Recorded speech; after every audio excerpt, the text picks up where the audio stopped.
baseball, 3 strikes. The batter is out. 3 outs. The inning ends. And in this division series, 3 wins. Texas heads into the league championship. It's gone. 2-0 run for Mike Napoli. 3 losses. Tampa heads to the offseason. We're not going to get timid. Believe me, this thing is not over. Rangers, Rays, next. Another beautiful day in St. Petersburg, Florida, as we welcome you inside Tropicana Field for Game 4 of the American League Division Series between the Texas Rangers and the Tampa Bay Rays. Hi, everybody. I'm Don Orsola along with Buck Martinez. Welcome to Game 4. Well, many people thought the Texas Rangers heading into this 2011 postseason were better than the Rangers team that went to the World Series last year, largely because some of the players they added. One of those guys having a big series in Mike Napoli. Well, he sure has, Don. And the thing about Mike Napoli, he's been in the middle of both big innings the Rangers have had so far. In Game 2 in the 4th inning, his 2-run single, really part of a big 5-run inning. That's all the Rangers needed to win that game. Then against David Price, with his team down by a run, Napoli connects on a 2-strike, 2-run home run. He's been great with 2 strikes all season long. He put the Rangers up for good. But as good as he has been at the plate, he's been better behind the plate this year. Last night in the 8th inning, he guns down B.J. Upton. He became the first catcher in postseason history to hit a homer, steal a base, and throw out a base runner in the same game. What a great addition Napoli has been. Tampa Bay Rays have their backs to the walls here in game number 4 of this series. But as Joe Madden explained, they've been in that situation and in the playoffs really for the last few weeks. Today, they hand the baseball to a rookie in Jeremy Hellickson. And they're very confident in 24-year-old Jeremy Hellickson. He's a leading candidate for the American League Rookie of the Year. After the All-Star break, he was great. He's held opponents to a .210 opponent's batting average. That's 3rd lowest in the major leagues, behind just Justin Verlander and Clayton Kershaw. Hellickson has the confidence and the poise to pitch a big game today for Tampa Bay. Texas Rangers have done a great job of making relievers into starters. Matt Harrison gets the ball today. He was a reliever last year, had 16 wins coming into this season, was a 14-game winner for the Texas Rangers in 2011. Game 4 is next from St. Pete.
for Game 4 of the American League Division Series. The Texas Rangers and the Tampa Bay Rays. And, of course, inside Tropicana Field. And anytime, Buck, you're inside Tropicana Field, always important to review the rules when talking about the catwalks here. Yeah, it's a special place down there. We'll take a look at the ground rules. A batted ball that strikes either of the lower two catwalks in fair territory, that's a home run. A batted ball not judged to be a home run remains on the catwalk. It's a ground rule, double two bases. Batted ball that strikes a catwalk over foul territory is a dead ball. That's important. Over foul territory, it's dead. A batted ball that's not judged a home run and strikes a catwalk-like or suspended object in fair territory shall be judged fair or foul in relation to where it strikes the ground or is touched by a player. If it's caught by a fielder, the batter's out. Well, the Rays are taking the field, so let's check out the starting lineup for the Texas Rangers, brought to you by Autotrader.com. Ian Kinsler leading it off at second base with Elvis Andrus at shortstop batting second. Josh Hamilton is in center field in the 3 spot. And Michael Young back in the DH spot. Third straight game he's been there. Adrian Beltre at third base with Mike Napoli. Big game yesterday for Napoli. Does the catching, bat 6th. Nelson Cruz in right field, bat 7th. But David Murphy not in left field, batting 8th. And Mitch Moreland at first base, bats 9th for the Texas Rangers. On the mound for the Rays, the Rookie of the Year candidate in Jeremy Hellickson. Jeremy Hellickson had a terrific season. 2.95 ERA.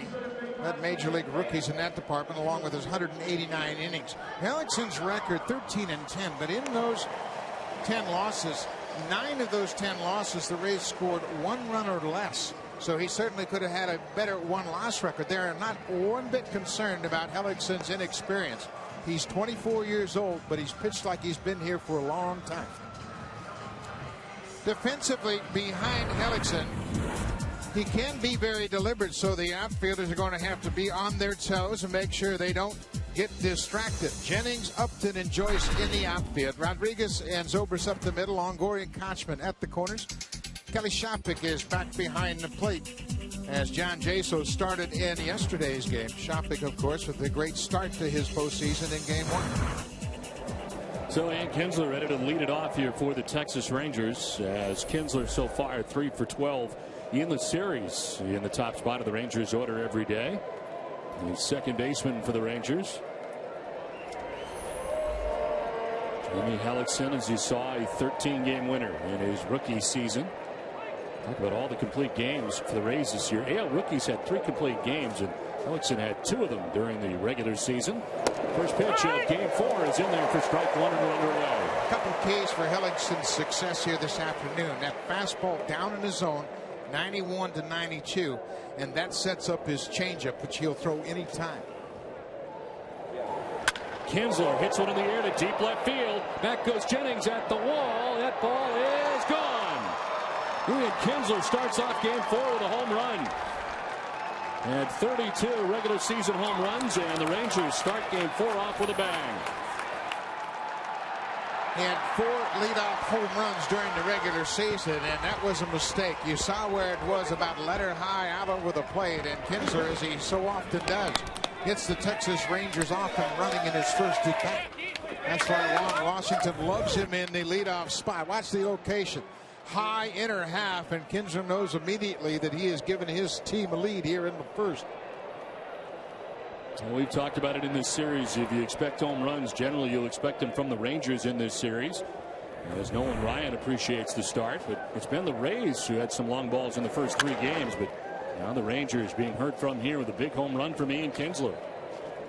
Well, Kinsler doesn't have a high batting average, but he has an important bat. He can get you a lead with one swing of the bat, as he's done here this afternoon.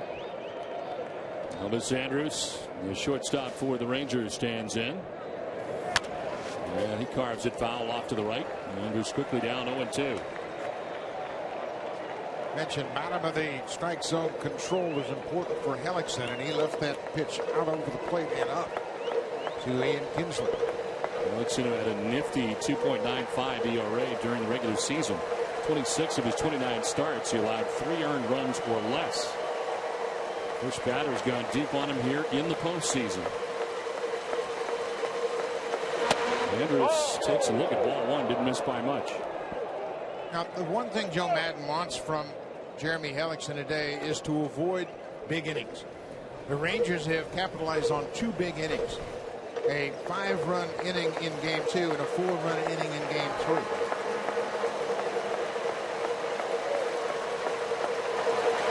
Andrus lifts it in the air to center field. B.J. Upton over a step or 2. He'll make the catch for the first out in the first inning. Hellickson got ahead with a first pitch fastball and then tries to throw that changeup, and Hellickson knew it. He didn't even want to look at it. It was up in the zone. It wasn't in a good spot, and when you throw that to a dangerous hitter, it's going to end up in the seats.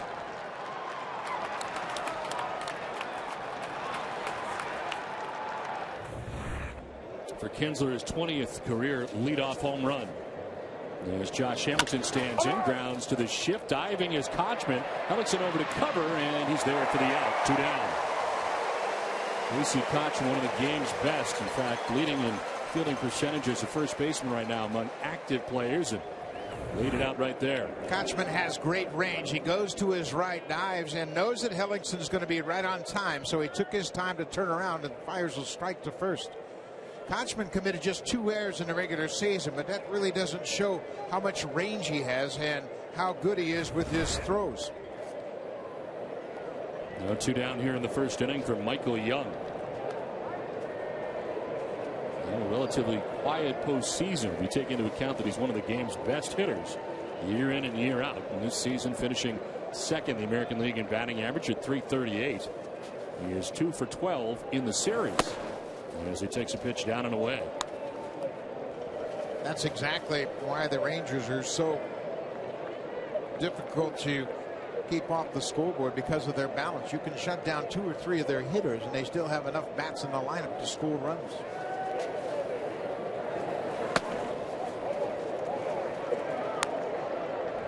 Two 2-0 now to Young. And as we look at his season numbers and what he has done so far in this series in the ALDS.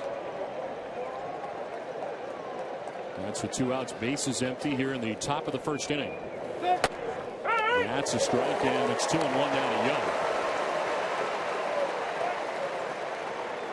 Hellickson's fastballs, we mentioned, lower 90s. He'll throw, the majority of his pitches will be fastballs or changeups. He has all 4, but doesn't throw curves and sliders very often.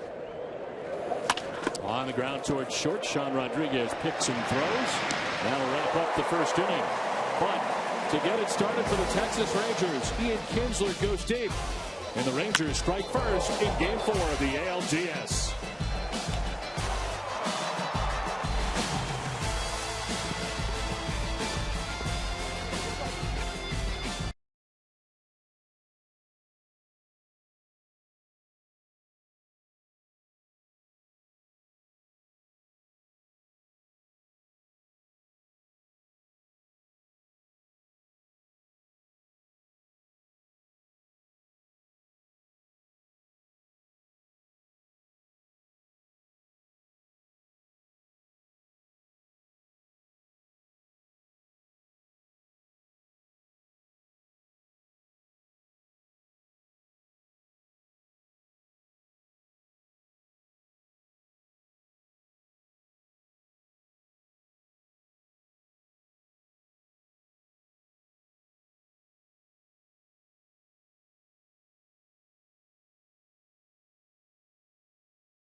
Is brought to you by Auto Trader. It is Desmond Jennings leading it off for the Rays. He had 2 home runs in the game yesterday. B.J. Upton in center. Evan Longoria at third base with Ben Zobrist at second base in the cleanup spot.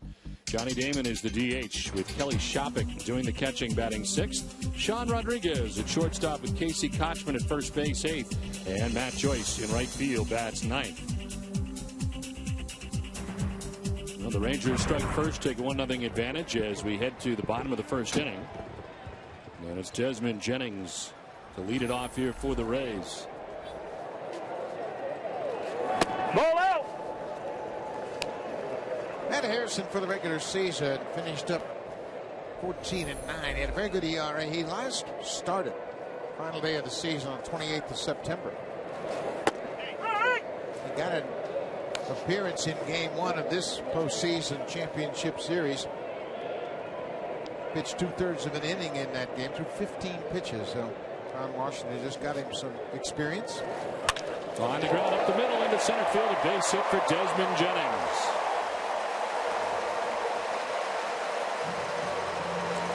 Now the infield defense is going to be important here in this ballgame with Matt Harrison. He gets an awful lot of ground balls. But first, take a look at the outfield. Josh Hamilton made 30 starts in center field. He was the AL MVP a year ago.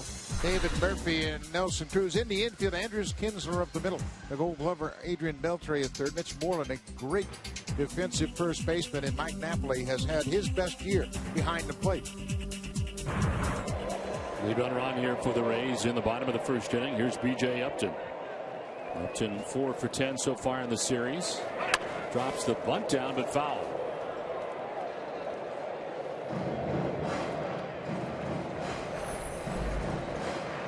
For 10 so far in the series for B.J. Upton. Season that saw him hit 23 home runs and 81 runs batted in. This is a good combination with Jennings at first and Upton at the plate. They can do a lot of things. Start to run and try to create some movement on the infield. Swing and a miss for B.J. Upton. Harrison doesn't strike out an awful lot of hitters. He's going to be around the plate. So you can take a gamble, try to move that runner at first and avoid the double play. Ball, that's it. Against the right-handers, primarily Harrison will use a fastball and a changeup. He's got good depth to his changeup. It'll run down and away to the right-handed hitters. It's up and away. 2-2 now to B.J. Upton. Matt Harrison made 30 starts during the regular season, only 1 relief appearance a year after making 31 of 37 appearances in relief.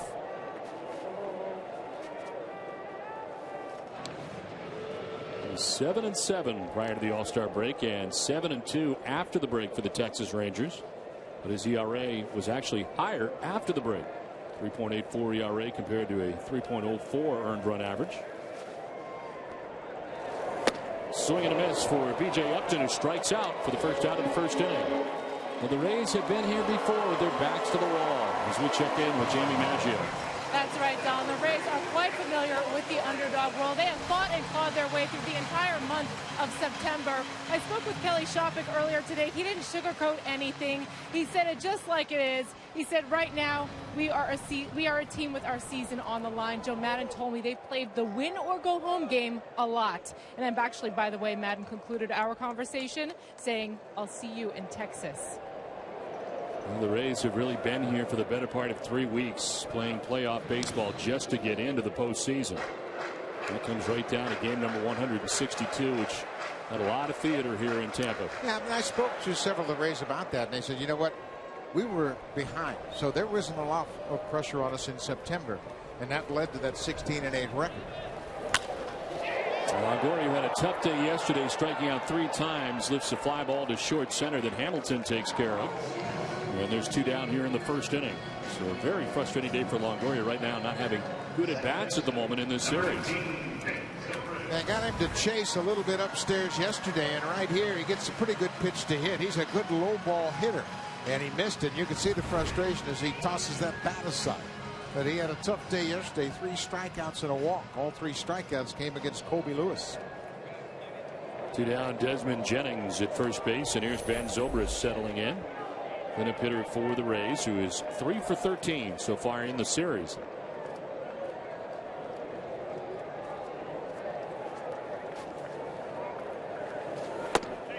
On the outside corner for strike one. Zobrist, the switch hitter, has faced Harrison just 7 times. Harrison hasn't started against the Rays since August of 2008. They saw him just for 2/3 of an inning in game 1, and just haven't seen an awful lot of him lately. That'll miss inside to Zobrist. Zobrist, another guy who's been all over this order, made 58 starts, batting second in the order. Made 52 starts during the regular season. The capacity is being used in today, and that's to that in the 4 spot clean up. It's 6th a lot during the regular season also. Line to right, in comes Cruz, but it's a base hit in front of him as Jennings takes second base, and the Rays have 2 on with 2 down here in the first inning. Zobrist lined this right at the right fielder. Tampa Bay and the Rangers, for that matter, are very good going first to third.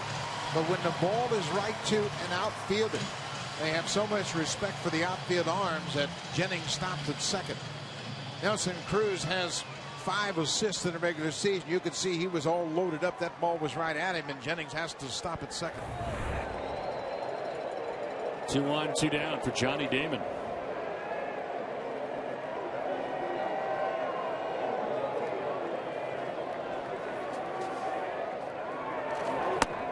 Damon takes ball 1. Rays in last night's game 1 for 8 with runners in scoring position. Trying to get off to a better start as Damon showing a lot of stirrup. Trying to change his luck. On a quiet day yesterday, but 4 for 13 in the series. Ground ball to first base. Got in on the hands as Moreland will tag the bag. And Harrison gets out of any kind of jam here in the first. We're done with 1 in game 4. Rangers have a 1-0 lead.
Coverage on TBS is brought to you in HD by BMW, the ultimate driving machine. Well, it's a day later. They're still messing around with that nail on his middle finger. Yeah, Tom Foley, the third base coach, is helping him out. Ron Porterfield, the head trainer. And yeah, he had that fingernail crack yesterday, and I'm sure they probably used some super glue or some kind of glue to get that nail back down on that finger. But he got through it, and boy, He was really good, and then Mike Napoli connected in that 7th inning with a 2-run home run. Well, we talked about off the top the additions the Rangers made this year that made people think that the Rangers were a better addition this season than they were last year, even without Cliff Lee. And it's because of guys like Mike Napoli, but also because of Adrian Beltre. With 32 home runs, 105 runs batted in during the regular season. Ball out. Now, Beltre, you know what he brings with his glove and his bat, but he is a great leader in the ball club. He really is a great complementary player to Michael Young. And two veterans like this are very valuable. High drive to deep left field again. Desmond Jennings looking up, and that ball is gone. A blast to left field for Adrian Beltre. He'd been just 1 for 11 in the series, but another leadoff solo home run for the Rangers. This one puts them on top 2-0.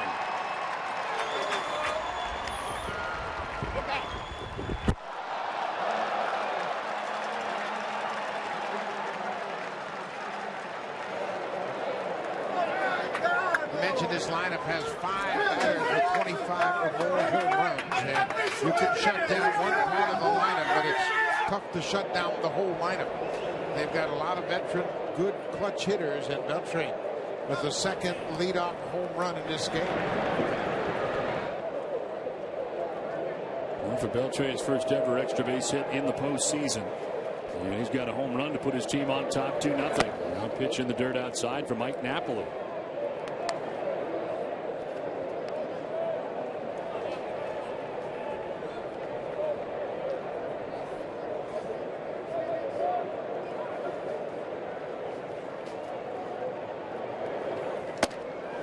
It in. You can see Hellickson is underneath his pitches now, and that was the changeup, and he can't pitch upstairs. He's got to be down in the zone, and right now his arm is underneath, and that's why that ball was staying up in the zone. Line to right in for a base hit for Mike Napoli.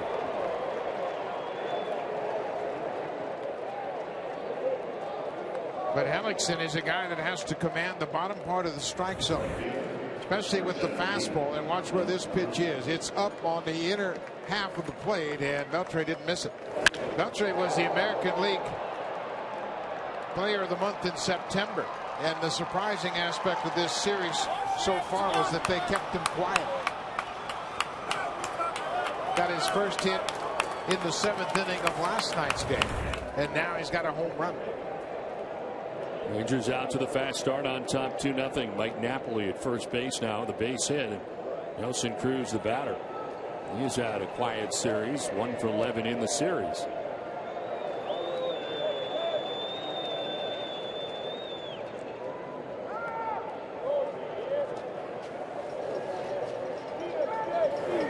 Only one time during the regular season did Hellickson give up 2 home runs in a game. And he's done it here twice in the first 2 innings of this postseason start for Hellickson. Now, we mentioned just how good he was all year long. His ERA was 8th in the American League. His opponent's batting average was 3rd in the majors at .210. We were talking about David Price yesterday and how he finished up the regular season and not win in September. It wasn't the case for Hellickson. He was very good to wrap up his first season. He was 2-0 in the season's final month. 5 September starts. Opponents hit at just 172 against him. In 2 months, along with May, that he held opponents to an average below 200. Well, the Rays have used 2 rookie starters in this series. Matt Moore started game 1. He was outstanding. And the second rookie, Jeremy Hellickson, has had a rocky start to this game. He's 24 years old, but still, he's a rookie. One thing Joe Madden talked about before the game was the pacing of Hellickson. He'd like him to pick it up. And he has slowed it down here pretty good in this 2nd inning.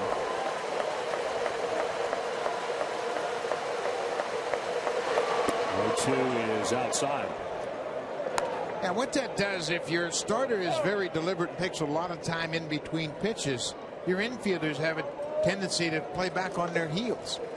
Most managers would like to see a pitcher grab the ball when fired. That keeps everybody on the infield engaged.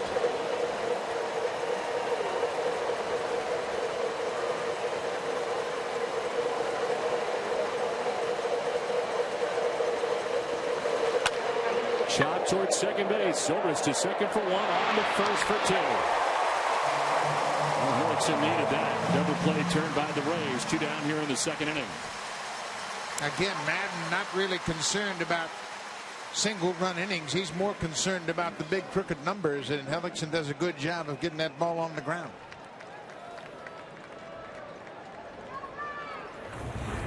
Good double play combination here. As you can see, Rodriguez coming across the bag, and Napoli just slides out of the way. He knows that he's going to be forced easily, and Rodriguez has a great arm from shortstop. So 2 down here in the second inning for David Murphy. Murphy getting his second start of the series. As he takes strike one, he's 1 for 3 so far in the series. And Craig Gentry sharing the time, making starts in the outfield. When Murphy started, he has been in left. That's where he is in today's game, and pushed it back to center field for Josh Hamilton.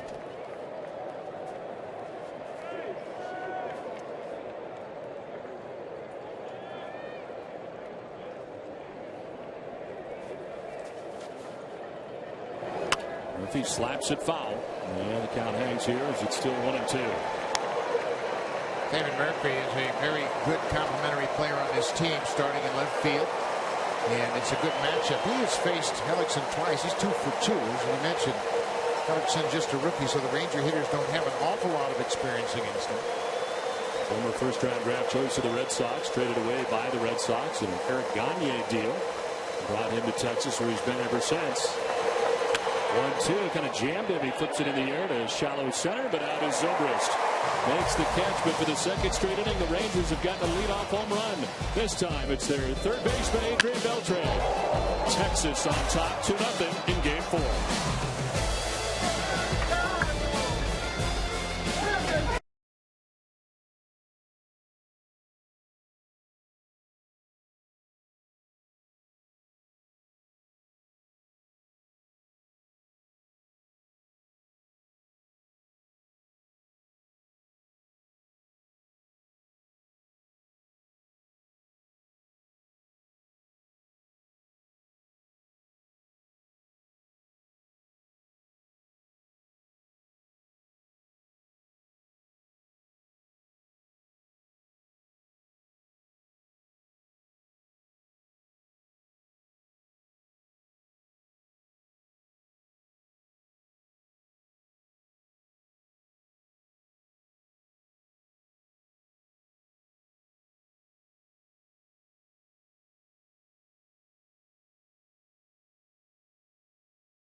Canfield in St. Petersburg. Texas on top 2-0. As Matt Harrison back on the mound here has got a 2-run lead now. And it deals with 6, 7, and 8 for the Tampa Bay Rays. Shopik, Rodriguez, and Kochman expected to bat in the inning.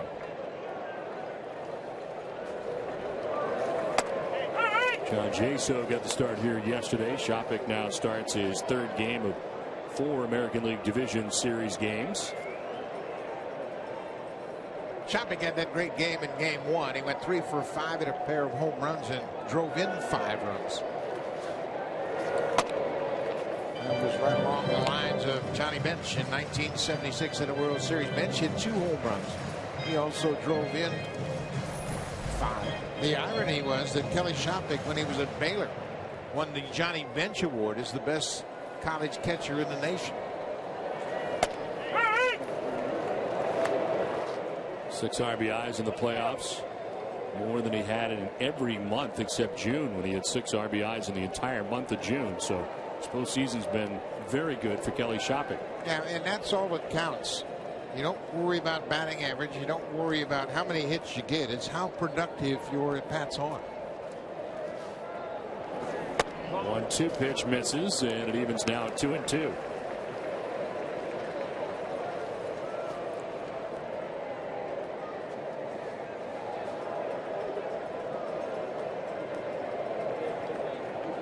He was acquired prior to the 2010 season from the Cleveland Indians. 2-2 pitches up high, full count. You can see Matt Harrison just trying to crowd Kelly Shopik, but Shopik's doing a good job of laying off that borderline pitch inside. Shopik was the catcher for Matt Garza's no-hitter in July of 2010.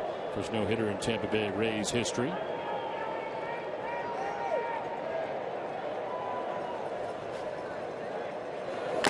Swinging a foul tip into the catcher's mitt for strike 3. Second strikeout for Matt Harrison. And there's one down here in the second inning. Adrian Beltre with a home run last inning here for the Texas Rangers, and our cameraman Tim Burke, he went down. Not as easy as it looks. Yeah, that was tough. You can see Beltre acknowledging that, and it was unfortunate as he got his feet tangled up just trying to go in. Beltre said, "I didn't touch him. I was okay." He went down on his own. And one down here in the second inning is Sean Rodriguez, the shortstop. He's made 3 of the 4 starts. We saw Reed Brignac yesterday get a start for the Rays for defensive purposes, but they go with Sean Rodriguez today in game 4 of the series. Joe Maddon's got a lot of matchup players. He can mix and match. He's got interchangeable parts all over the field. That's a strike, and it's 2-1. 94 miles an hour for Matt Harrison. Ron Washington was concerned about Harrison and how he was going to be able to control his emotions early in this game. So far, so good. Not that he was concerned about him being nervous, just about the excitement of getting his first postseason start.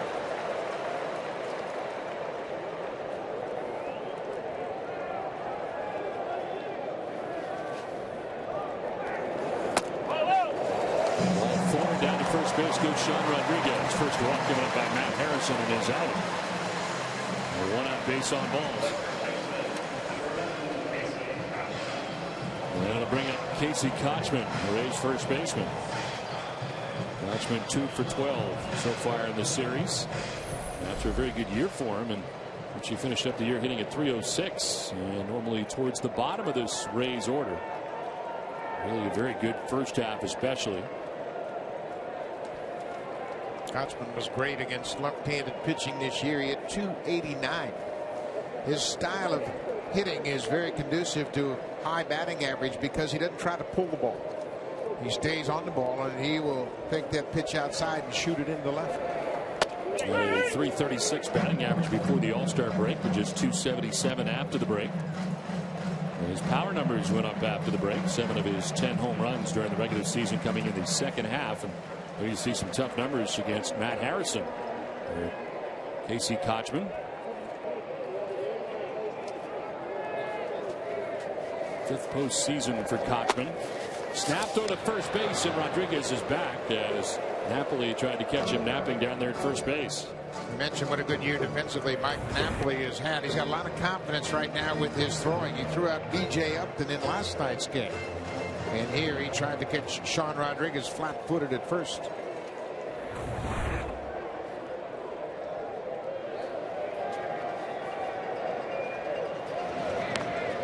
Ron Washington spoke about how pleased he was to be able to get Napoli. He said, "I really admired the way he played from afar when Napoli was with the Angels." And for Washington, Napoli's been a good catcher since day one. when he got here. Kochman grounds it foul over by the Rays dugout and into it. It's interesting that Napoli played with the Angels under Mike Scioscia. Of course, Scioscia is such a great mentor to catchers. Ron Washington also came through the Dodgers. He too was a catcher, and they really learned how to play fundamental baseball under some great instructors in the Dodgers organization, including the great Del Crandall. So they have a lot of similarities in their style. Kochman may have gone. He did. Rung up by the home plate umpire Greg Gibson. Third strikeout for Matt Harrison. 2 down in the second inning.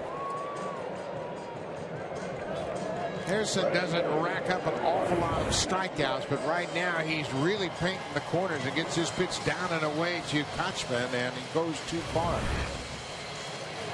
But Harrison off to a great start as he's been able to locate his pitches down in the zone on both sides of the plate. 2 down in the second inning. Sean Rodriguez at first base, and here's Matt Joyce. Joyce back to the number 9 spot in the order. He's 2 for 11 in the series. And he takes strike 1 as Harrison is ahead again.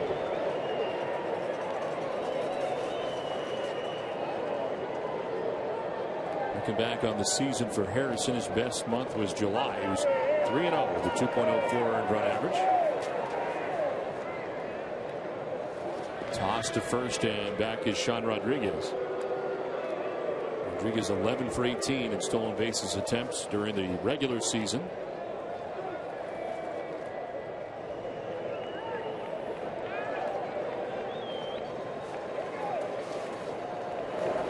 Swing and a miss, and a pitch underneath the hands. 0-2. That's a good sinking fastball at 94 miles an hour. Harrison is very confident. We can see against left-handers, they actually hit him better. But the noticeable numbers are the fact that he only has given up 13 home runs all season long. In the air to right center field, and this will get down. Over his crews to cut it off, as Rodriguez is going to try and score all the way from first base. Throw to the plate is not in time. Ball comes loose, and the Rays are on the board. If Napoli is able to hold on to this baseball, I think Rodriguez is out, but it comes free, and the Rays get a run. Now they're making sure that Napoli is okay. We have seen this throughout the postseason. This is a tremendous throw and a relay. Watch how quickly Kinsler turns and fires. He doesn't waste any time. He's set up perfectly. A one-hop strike. Napoli's in great position, but Rodriguez delivers a blow and jars the ball loose. He has blocked the plate perfectly, but never got a good grip on the baseball before Rodriguez crashed into it. Tom Foley gambled, and this time he won as Rodriguez jarred the ball loose. Kinsler with a perfect relay throw, one hop, but it's just a tick too late. It didn't allow Napoli the time to put the clamps on that baseball.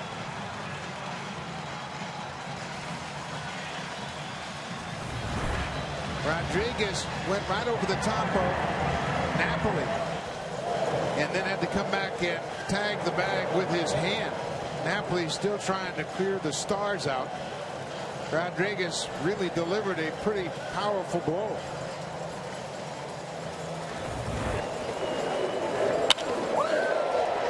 He sees this ball in the gap, and he's thinking about home right now. Looks up at Tom Foley, gets the go-ahead. One look, he knows it's going to be close, and lowers the shoulder on Napoli. That's a big-time collision with a couple of big boys. Napoli was in perfect position to cut down the run. The ball was just a second too late. He couldn't grip the baseball.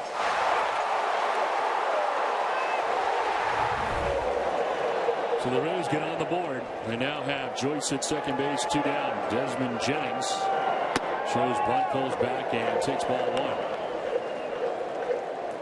Carlos Ruiz, the catcher for the Phillies, made a great play, very similar to that, held on to the ball against the Cardinals in game 2.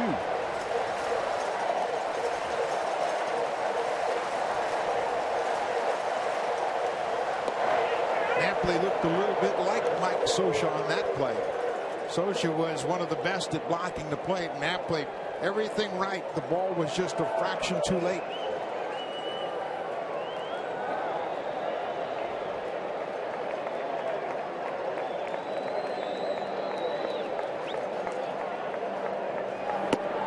Jennings takes a look at ball 2, 2-1. Great fundamental execution of the relay.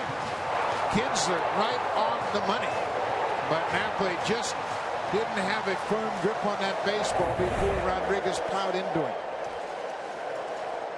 A big play for the Rays, who've gotten on the board here.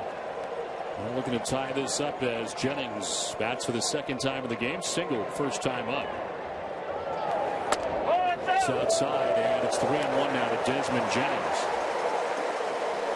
That's a huge run for Tampa Bay, because Jeremy Hellickson has minimized the impact early in the game. 2 one-run innings, and now the Rays are right back in it. Hellickson giving up solo shots to Kinsler in the first, Beltre in the second. On the outside corner for strike 2.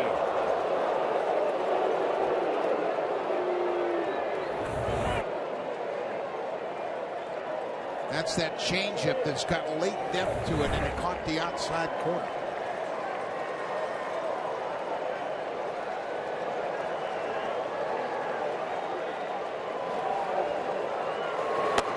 There is strike 3. Jennings is out, and so are the Rays in the second inning, but they grab a run. We have played 2. The Rangers 2, and thanks to this, the Rays won. Quite a collision.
Is fall in support of cancer research. Visit standuptocancer.org/MasterCard for more details.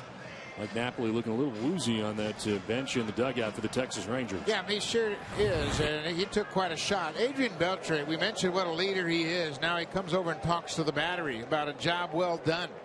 Harrison kept his composure, and Napoli hung in there and did everything he could to prevent that first run. But you're right, and Jamie Reed, the trainer, is standing right there. Obviously, there's so much concern these days about concussion, and rightfully so, that Jamie Reed, the trainer, is going to make sure that Mike Napoli is okay before they really let him continue. Rangers first baseman Mitch Moreland leads it off, swinging at that first pitch, lifts a fly ball to left field. Desmond Jennings is out there, and he makes the catch for the first out of the third inning.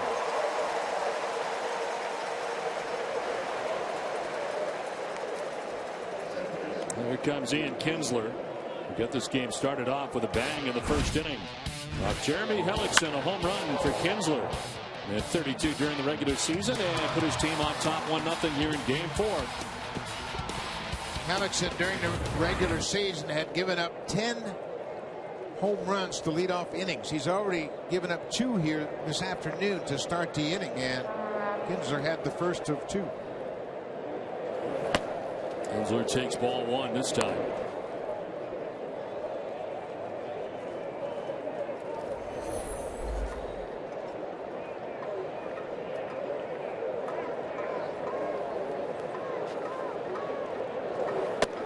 Washington took a lot of heat all year long with Kinsler in the leadoff spot because of his low batting average. He said, you know what, I'm not concerned about batting average. I'm concerned that he crosses the plate 80 times and drives in runs. He's a run scoring machine. 120. 1 run scored during the regular season. 3rd season in which he's had at least 100 runs. He also had a career high 89 walks, which led the Rangers this season.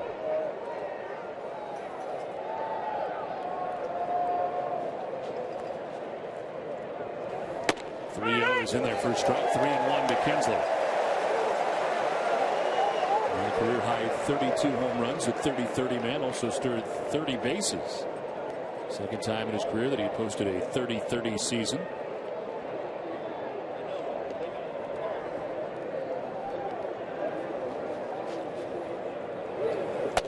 That's outside, and it's a 1-out walk to Ian Kinsler. First free pass served up by Jeremy Hellickson. Kinsler's a little bit like Ricky Henderson in the ability to hurt you with his bat and then hurt you with his legs as well. One of those guys you always talk about. Don't walk him and don't let him hurt you. Really poses a problem for pitchers. 1 out, 1 on. And here's Elvis Andrus. Flight out center field in the first inning. 2 for 13 so far in the series. Low throw over to first, knocked down by Kochman.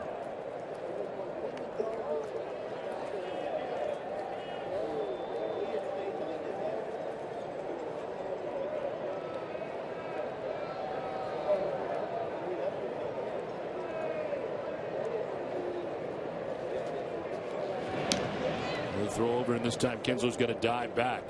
Kinsler 30 for 34 in stolen bases during the regular season. He's caught 4 times. Hellickson doesn't allow a lot of stolen bases because he's pretty good going to first. But once he commits to home, he's pretty slow. Base dealers are 10 for 11 in their attempts, but 11 attempts is a low number for 29 starts.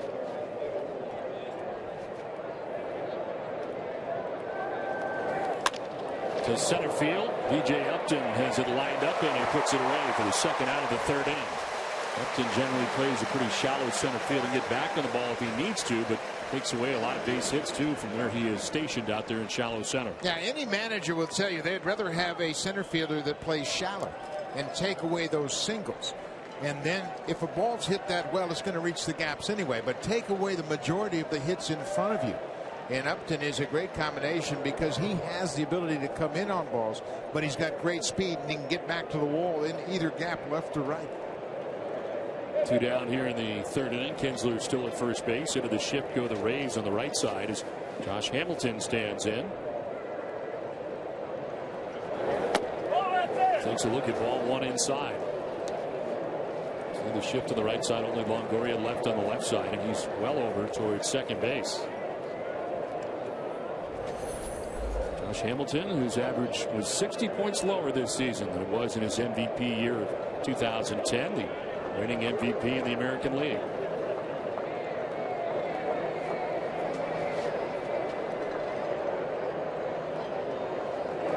On the ground, off the glove of Kochman, but picked by Zobrist. Flip Kochman gets back for the out. That will wrap up the top of the 3rd inning. We're 2.5 deep. Rangers have a 2-1 lead.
Everything Goodyear has learned, making tires that go the distance, inspires what they roll into yours. Goodyear, more driven.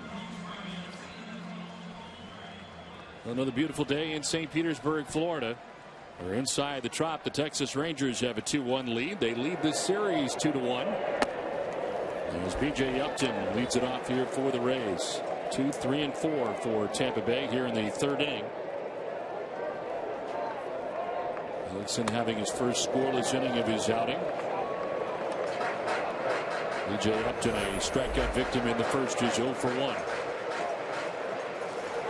Matt Harrison ended up striking out the side in the second inning. This one sliced foul to the backstop, and it's a ball and 2 strikes now to B.J. Upton. We talked about Upton throughout the series, how his bat has really come around since he put him in the 2 spot. The impact of having Evan Longoria bat behind him.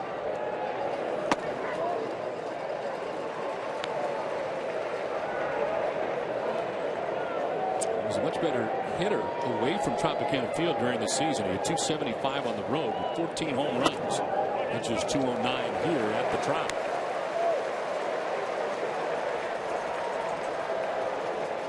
Entire Rays ball club played much better first part of the season away from home than they did at home. Swing and a miss on a pitch up, and that is strikeout number 5 for Matt Harrison, starting to rack him up. 1 down. Well, I mentioned it. Harrison doesn't strike out an awful lot of batters, but he has crossed up the Rays today. He's using the high fastball, even though he missed his spot. That fastball was upstairs and Upton can't connect. Turns around to check with Greg Gibson on whether or not it was in the strike zone, but he chased a high one. 1 down here in the third inning. Evan Longoria, 3 strikeouts yesterday. Flied out to center field in his first AB today. And he takes a strike over the outside corner. You and I both talked to Joe Madden about how they turned the home record around here, and I think his answer was pretty interesting. Yeah, they had a pretty good idea. He was talking about the home record at the time. They were under 500 at home. And one of the clubbies, Jose Hernandez, one of the clubhouse attendants, came in and said, well, act like you're on the road. He said, what do you mean? He said, well, don't let the ball players come to the ballpark until 3 o'clock. And Joe Madden said, boy, that's a great idea.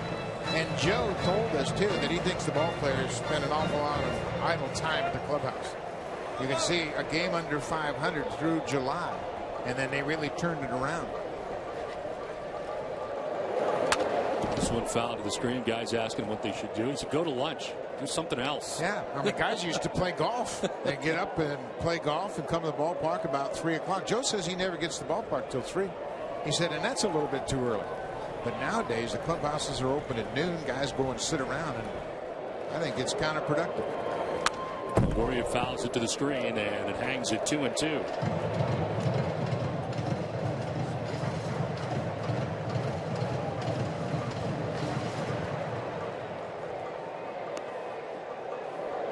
Here's a guy they got to get going right here.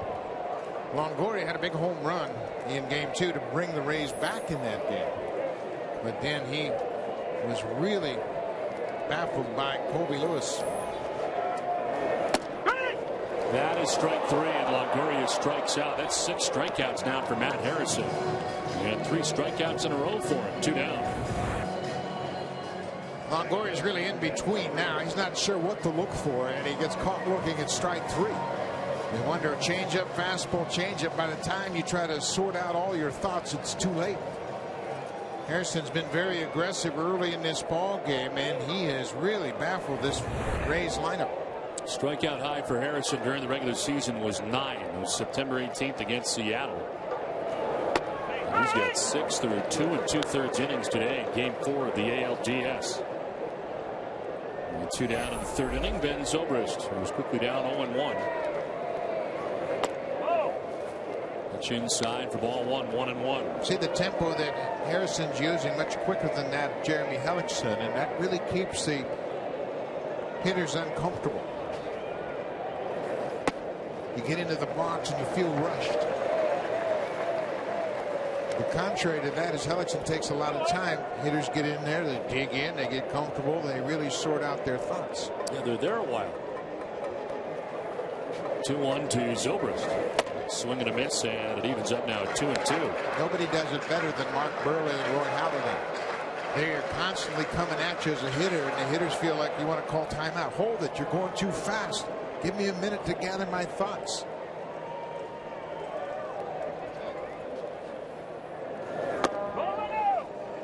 Inside, Zobrist taking a patient at bat here that's now got full 3-2.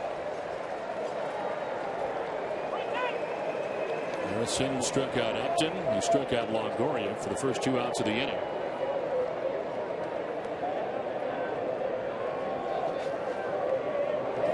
Now he strikes out Zobrist. Second straight inning, he struck out the side. Played 3 in Game 4 of the ALDS. Texas on top 2-1.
Top of Tampa Bay as we head here to the top half of the 4th inning. Both teams with 3 hits. So look down from the top of Tropicana Field here in St. Petersburg, Florida.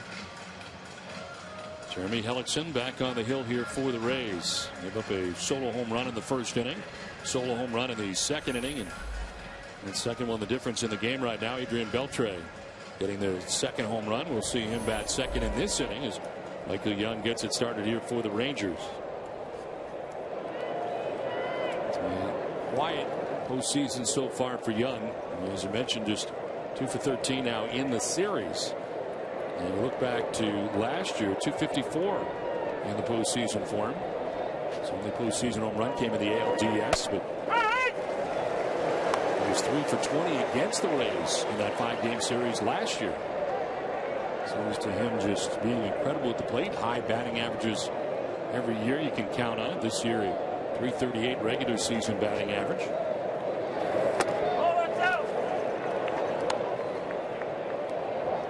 Grounded out to shortstop in the 1st inning. 0 for 1 today.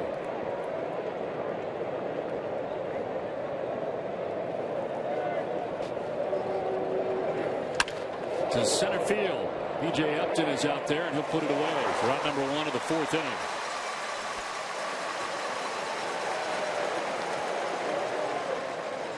Hellickson was up early in this ball game, and that ball was up a bit. Michael Young hit it right into center field where B.J. Upton was standing, but he's got to be down to be most effective.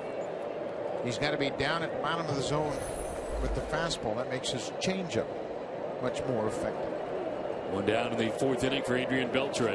They had 32 regular season home runs as he takes the breaking ball inside. And a home run in the 2nd inning as the Rangers on top 2-1.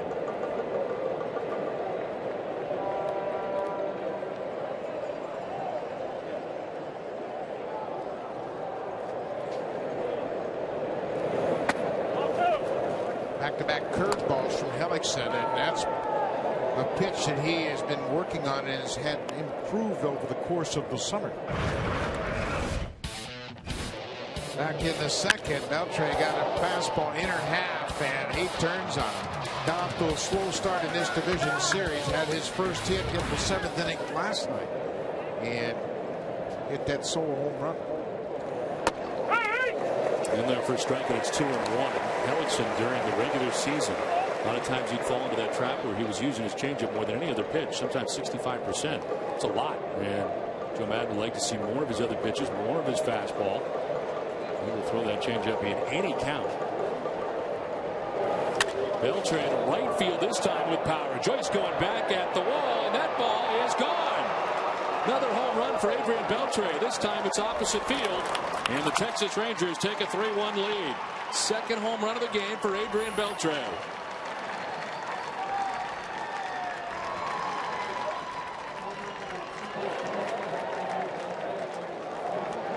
The Rangers, one of the most potent teams in all of baseball, took a while to get going with the home run, but now they've hit 3 in this game. And Beltre's always had a great stroke to the opposite field. He stays on that pitch and drives it over the wall and right. But once again, Hellickson is up and out over the plate, and Beltre got to that one easily. First time Hellickson has given up 3 home runs in a game. And he's done it here in the first 4 innings.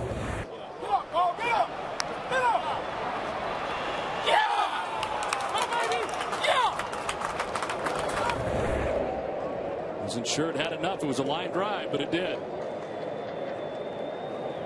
23rd career 2 home run game for Adrian Beltre. That won in the regular season. And he has put the Rangers on top 3-1. Now, Beltre missed 6 weeks with a hamstring problem, and it took him a while to get his stroke back, but he finished up with a great September. Ron Washington told us it wasn't the worst thing in the world that he had 37 games off. He's a guy that likes to play every day and can get worn down by the time the postseason rolls around. He's very fresh for this postseason. Yeah, especially down there in Arlington when they had such a hot summer and a lot of days in a row over 100. Probably served him well. That'll just miss for Hellickson. Hellickson's experiencing the same kind of problems that Shields experienced in Game 2. The Rangers showing a lot of patience. There's the Game 1 starter, Matt Moore. Looks like he's going to start throwing down in the bullpen. Napoli in his first at bat since the jarring hit at the plate. And it's a full count now, 3-2.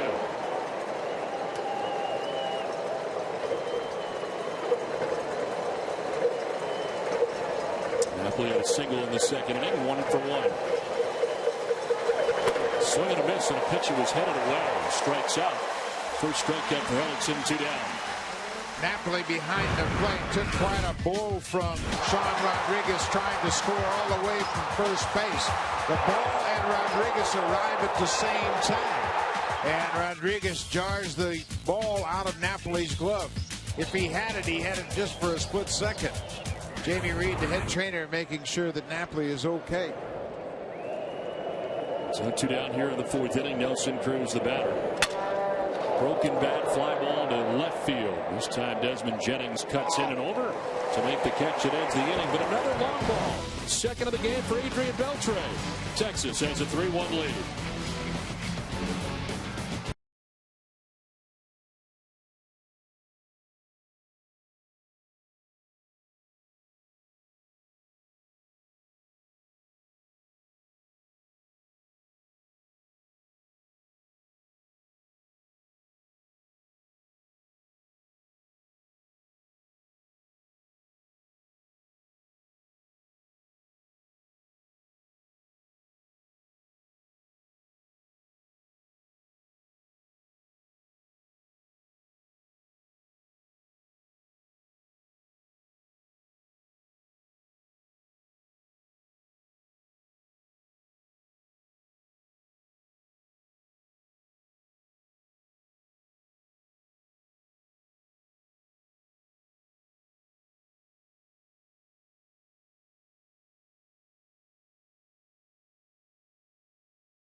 authority of the Office of the Commissioner of Baseball may not be reproduced or retransmitted in any form. The accounts and descriptions of this game may not be disseminated without express written consent. Play on to the bottom of the fourth inning back in St. Petersburg. Matt Harrison with 7 strikeouts through the first 3 innings. Struck out the side in the second, struck out the side in the third. Johnny Damon, Kelly Shopik, and Sean Rodriguez expected here in the fourth inning. Damon grounded out to first base in the first, getting his second look at Matt Harrison today. Waves of that, badly full. Harrison pounded Damon inside on the first at bat, and that's what Damon was anticipating on that last pitch. Damon reaches out, flips it down the third baseline foul. Beltre going as hard as he can, but can't make the play. What a bid by Adrian Beltre. He went a long way down that left field line and just out of his reach. Two-time Gold Glover Adrian Beltre really turns it on. He's got his eye on the baseball, knows he's running out of room, but the ball just beyond his reach as it falls on the warning track and bounces into the seats. Well, he's a great defender and a very true thrower. Damon grounds it foul towards the end of the Rays dugout. Regular season career high in strikeouts is 9. And Matt Harrison has had everything working early in this ball game. In the air to shallow left center. From left is David Murphy to make the catch in front of Hamilton for the first out of the inning. Well, we had a chance to talk to Ron Washington in between innings as he watched his third baseman Adrian Beltre hit his second home run. We asked him about the contributions this year from Beltre. Well, he's been a tremendous addition, you know, and he's been doing what he's doing today for us all year, and we couldn't have gotten where we got right now without Adrian. Ron, with your catcher background, you had to love the way that Napoli hung out there at home plate trying to cut down that run. Yes, I did, and you know, he just couldn't hold on to the ball, you know, and but he did a good job of trying to keep it right there, and it was a good collision, but he held on, didn't hold on, but he came out of it, and we had to just wait till he got the butterflies out. All right, Ron, thanks very much. Thank you, guys. He did take a shot and has stayed in the game ever since. He's had an at bat. It's certainly something that has been discussed a great deal this year, is about that very play. And I guess it goes back to the Buster Posey situation earlier this year for the San Francisco Giants, and collision with Scott Cousins earlier this year that has really brought it under the microscope, and the injury that consequently Buster Posey had in this play. Very similar play, but the difference is Posey got his left leg turned underneath him and went down to a knee right there. Puts his ankle in a very difficult position. And once Cousins bowls him over, there's nowhere for that ankle to go. And certainly created problems for him. Broken ankle that knocked him out for the season. And that's just the perils of the position. There are times when you have to cut down a run. Rodriguez was trying to score from first. It's a 2-run ball game at the time, and Napoli just sold out. He was blocking the plate in a great position, and the ball was just a split second too late. Well, Kelly Shopik, who plays that position, bats here with 1 out in the 4th inning.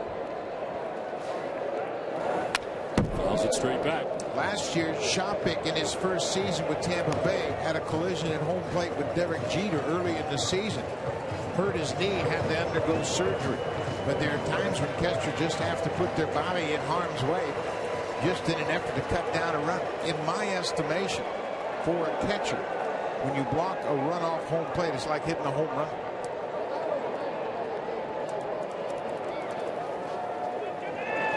Shopik strikes out on a pitch up. Another strikeout for Harrison. That's 8 Ks, 2 down here in the 4th inning. The Rays were very sure about their approach against Harrison. Down, down, down. The two-seam fastball, the changeup. Harrison's cost him up today, and he's elevated the fastball very effectively. Derek Shelton told me today they didn't have a lot of information because Harrison hadn't started against them since 2008. But they looked at video from that 2008 appearance, and he's pitched much differently this afternoon than they anticipated. Well, he has 8 strikeouts in 3 2/3 innings. His career high is 9 Ks. Sean Rodriguez walked and scored the Rays' only run in the 2nd inning. Shopik has struck out twice against Harrison in this game.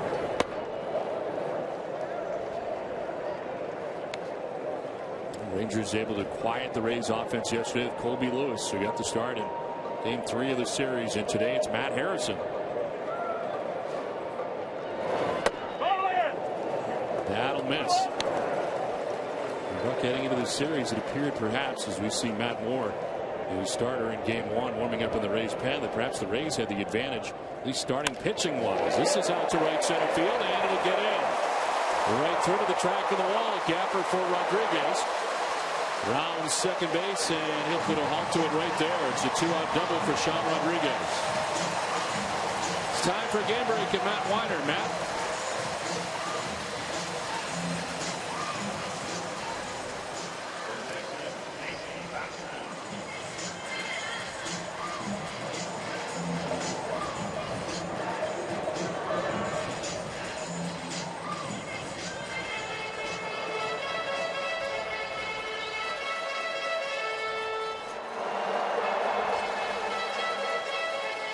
Back at Tropicana Field in St. Petersburg, Florida. Rays trying to get something going here in the 4th inning off Matt Harrison. With 2 outs, Sean Rodriguez has doubled. Now Casey Kochman getting his 2nd go around against Harrison as he takes ball 1. Kochman a strikeout victim, but he's not minority in that area in this game. A lot of the Rays have gone down swinging against Harrison so far.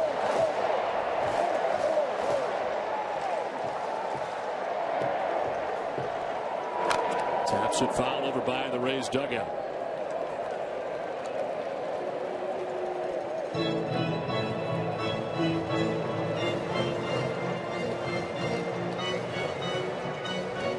Casey Kochman, Rays are his 15 in the last 4 seasons.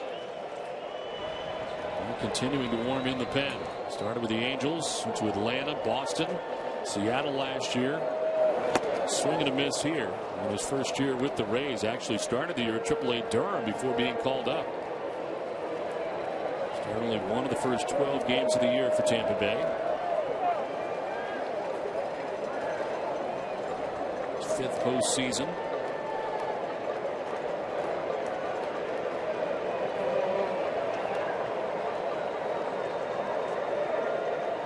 Rays have left 3 men on base through the first 3 innings. We have Sean Rodriguez at 2nd with 2 down. Mike Napoli wants to talk things over here. Before he put a sign down, he had thoughts that he'd go to the mound 1 and 2. Napoli's done a good job all year long of calling games, and he has the ability to make adjustments on the fly. Once again, with his background coming through the Angels organization, and that's what Mike Soser demands from his catchers, that he really pays attention what a pitcher's doing during the course of an inning. Did he go? They check. No, he did not. This is Mark Carlson, 3rd base umpire.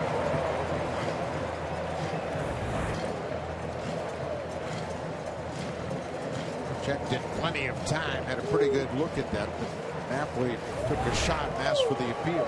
This is not an area Kochman's been particularly good in. He's a 197 hitter with 2 outs and runners in scoring position. Sends one foul out ahead down the right field line, out of play. Rays need to string together hits. They're not going to knock the ball out of the ballpark all that frequently against Matt Harrison. As we mentioned, he allowed just 13 home runs all season long. Evan Longoria needs to get something going at the plate. Rays finished 6th in the American League in home runs. Rangers 2nd, only behind the New York Yankees. Kochman reaches out, flips it foul ground again. Beltre gives chase, but no chance this time.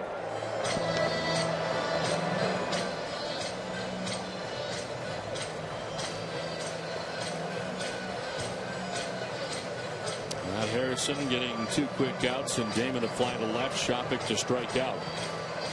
With the double by Sean Rodriguez, has continued this inning.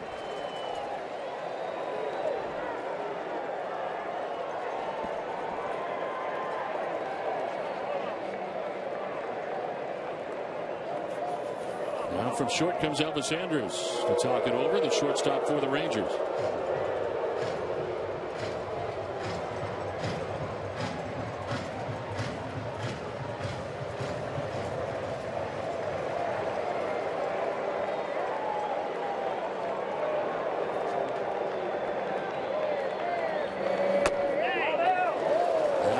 Framed by Napoli. Full count now to Casey Kochman. Harrison thought he had made a good pitch. He was headed off the mound. He thought he had thrown strike 3. It looks like it may have touched the bottom of the strike zone.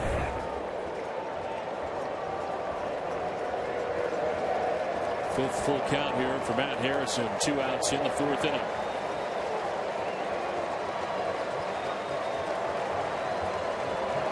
Kochman grounded back up the middle into center field, a base hit.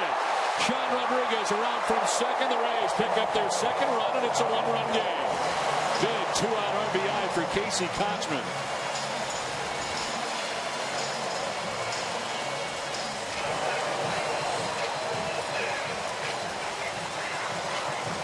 Very good at bat for Kochman. He spoiled some tough pitches and forced Harrison into the strike zone. Harrison thought he had thrown strike 3.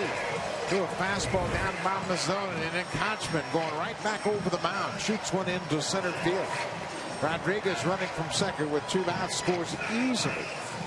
And Kochman delivers bottom part of this lineup, having an impact. And it's a 1-run game. Rodriguez has scored both runs. He walked in and then doubled. So 2 down. Kochman at first base. Matt Joyce coming up. Joyce, the number 9 man, really in name only. He had a very good season. 19 home runs, 75 runs batted in. They doubled in a second to drive in a run.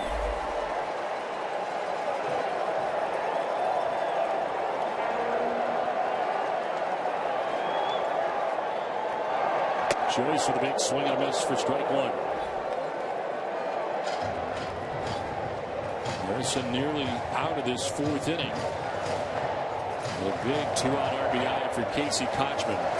Tampa Bay back within a run.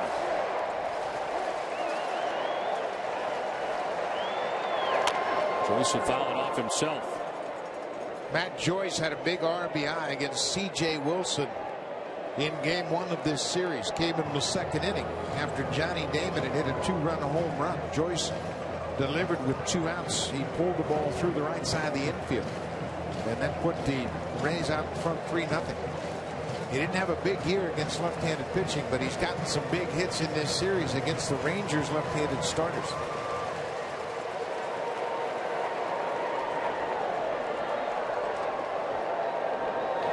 Joyce strikes out, so Harrison back to striking people out, getting his 9th of the game. But the Rays get their 2nd run of the game. It's 3-2 Texas after 4.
Floridians getting hot inside Tropicana Field as we get ready for the 5th inning, and the Rays make the change. Shortest start of the year for Hellickson, who is done. Matt Moore, who started game 1 of the series and started it very well, comes in relief here in game 4. He is greeted by David Murphy, who lifts one foul down the third baseline and out of play. This is a great move in my mind with bringing in Matt Moore. He was so good. 7 innings of 2-hit ball against Texas in the opener. Bring him in right now. It's a 1-run game. Try to shut down the Rangers and give your team a chance on offense to tie the game up and go ahead. Murphy fouls off another. You don't have to worry about Matt Moore and his length. He started, went 7 innings in the first game of this series. So 98 pitches in the first game of this series. Here's the 0-2. Murphy fouled it back to the screen. For Hellickson, his shortest start of the year. 4 1/3 had been his shortest previously, August 13th against the Yankees. Really a surprise here, giving up 3 home runs in the game. Never done that either. Murphy will strike out to begin the 5th inning. Moments ago in between innings, we had the chance to chat with Joe Madden. We asked him about the pitching change. Especially the right-handed hitters. That was my concern right there. If he's giving up the left home runs to lefties, that can happen. But when he gets caught 3 times by righties, that's why I wanted to make the change right now. Why is it Matt Moore? Well, he's got a lot of length in him right now. You got 2 lefties coming up right now. You have plenty of time to warm up. He's got several innings in him, and he pitched pretty well against him the first time around. Yes, he did. Thanks very much, Joe. All right, guys. We're making the change here with the backs to the wall here for the Tampa Bay Rays, to trail in this series 2-1 in this short 5-game series. As Mitch Moreland bats with 1 out, bases empty. Chops one right side. Zobrist ranges to his left. 2 down in the inning. 22-year-old Matt Moore started the season in Double-A. He was the opening starter to this postseason for Tampa Bay, and he really confused the Ranger hitters. First time they had seen him, and he took over. 7 innings of 2-hit ball. He walked 2 and struck out 6. He's overpowering, not only with his fastball, but he's got a great curveball and a good changeup. We talked a lot about the unknown first time through, but they had a chance to look at him all day and couldn't do anything against him in that outing. I wonder about him coming back here just a couple days later, if now Texas will start to figure him out or not. Well, they have a little more information, and I spoke to Ian Kinsler after game 1, and he was very respectful of the quality of pitches he saw from Matt Moore. First time you see a guy, you really don't have a sense for how to pick up his breaking ball. Video is outstanding in today's game, but video alone is probably not going to help you out a great deal. And there wasn't that much video on Matt Moore. He'd only made 1 start. He made 2 major league appearances before that start. Very little information. Kinsler with an awkward cut. And it's a ball and 2 strikes. One thing they know about Moore is that he throws hard. And thinking that Kinsler throws the barrel early and then halfway through recognizes it's down.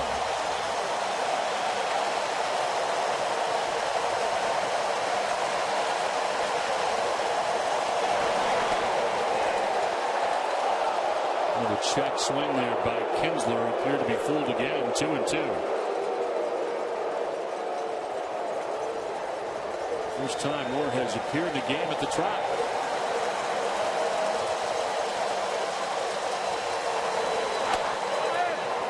Ball 3, full count.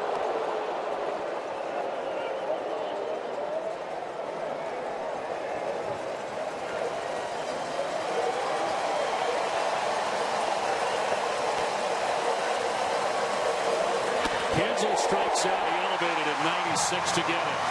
Moore comes in as a 1-2-3 fifth. Rangers have a 3-2 lead after 4.5.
A8. Matt Harrison through the first 4 innings has 9 strikeouts, where it puts him in Rangers postseason history. Cliff Lee with the first 3. Rick Helling back in 1998, and then you get what Matt Harrison has done already today, tying a career high, season high for Matt Harrison. Desmond Jennings leads it off in the 5th inning for the Rays. Jennings 1 for 2, single back in the first inning. He struck out in the second.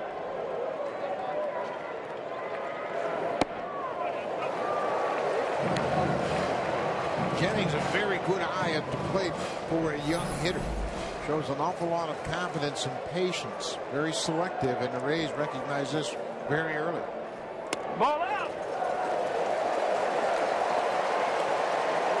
First time they saw him in spring training last year, he was showing an awful lot of patience at the plate.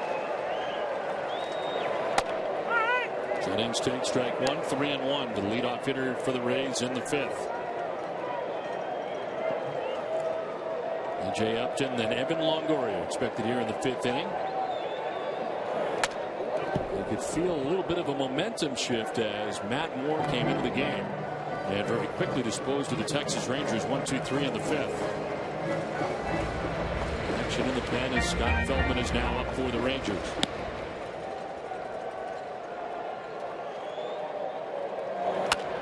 Jennings lifts it down the right field line, foul and out of play. You certainly sense a momentum switch in the Rays dugout.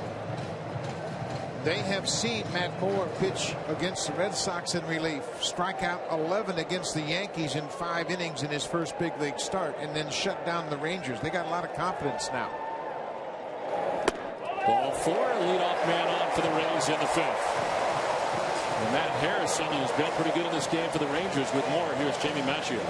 Thanks, Don. Well, Matt Harrison didn't make the postseason roster last year. He watched his teammates celebrate during the postseason from his couch, and he said that hit him hard. It inspired him to do something that he hadn't done since high school, and that was read a book.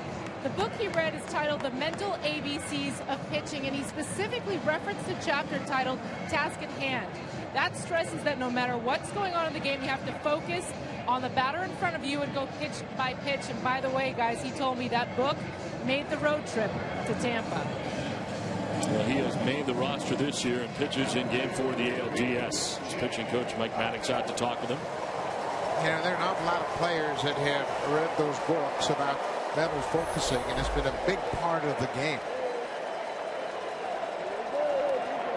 B.J. Upton has struck out twice in this game as a big swing and a miss for strike 1. Our own John Smoltz is one of the first guys that really brought it to light that he was using a guy to help him focus and concentrate and put together a game plan. And there are an awful lot of players that do that, both hitters and pitchers. Seems to make a great deal of sense, considering how much this game is mental. As the pitch is sent foul off to the right now to play. So what Yogi Berra always said, 90% of this game is half mental. And it's still true today. Desmond Jennings at first base. He walks to begin this 5th inning. B.J. Upton is down 0-2. First to check on Jennings, who's back to the bag.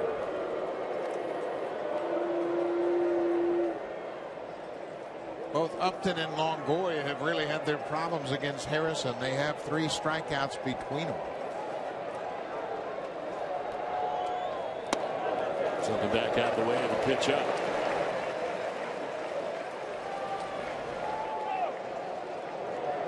Evan Longoria will be next as the Rays bat here in the 5th inning.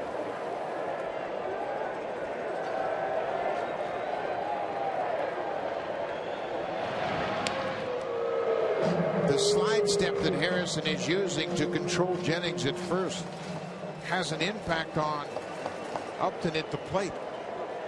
He really comes quickly to the plate. Popped up. Foul ground. Down from third comes Beltre. He's got to play, and he makes it for the first out of the 5th inning. So Upton retired as he fouls out to Beltre. 1 down.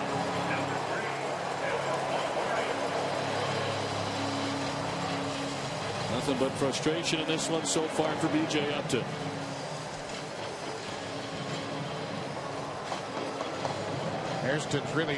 Harrison has really worked him upstairs, and that's created problems because he hasn't been able to lay off many of those pitches that Upton's going after up out of the strike zone. One down, Jennings at first base, held on by Mitch Moreland. Evan Longoria. Longoria so far 0 for 2 today. He was flied out to center field and struck out looking.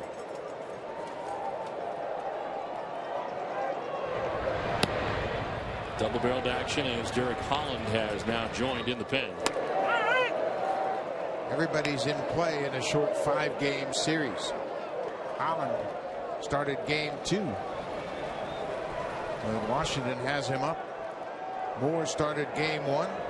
The Rays have Wade Davis, who started down in their pen. Longoria hits a fly ball down the right field line. Nelson Cruz moves over towards the line to make the catch. The second out of the 5th. And Jennings, who led off with a walk, still standing at first base with now 2 down in the inning. This is where the Rays have to take advantage of that leadoff base on balls, and they haven't been able to move Jennings up from first. That combination right there is 0 for 6 in this game. B.J. Upton, Evan Longoria. 2 outs here in the 5th as Ben Zobrist makes his way to the plate. 95 pitches right now for Harrison. Had to work the hardest in the 4th inning. That was the inning in which the Rays picked up their 2nd run. Jennings 20 out of 26 in stolen base attempts during the regular season. So they check on him again at first base. Just 6 attempts against Harrison all season long. He's very difficult to get a jump against. Zobrist out ahead of this. Hits it high and foul. Drive to left field, but well out ahead. Every time Harrison has used the slide step, it's been a fastball. And Zobrist has been on that fact. So he was loaded and ready. He sees the slide step, reads fastball, and turns, but he pulls it too far. Pitchers that can throw a slide step changeup are very effective. Zobrist hits a soft ground ball to short. Elvis Andrus to go to first base for the out that ends the inning. We're through 5 in game 4 of the ALDS. The Texas Rangers have a 3-2 lead.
Goodyear, everything Goodyear has learned making tires that go the distance inspires what they roll into yours. Goodyear, more driven.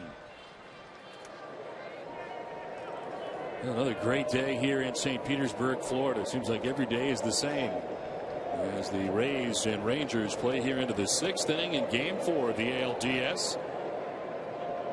Carson through the first 5 innings as the Rangers come to bat in the top of the 6th. Elvis Andrus leading it off for Texas. He's done the same thing twice. A fly out to center field, ably handled both times by B.J. Upton out there in center. Andrews, Hamilton, and Young featured here in the 6th inning for Texas. Another fly ball to center field, and again it's B.J. Upton. 3rd time that he has handled Elvis Andrus. 1 out in the 6th inning.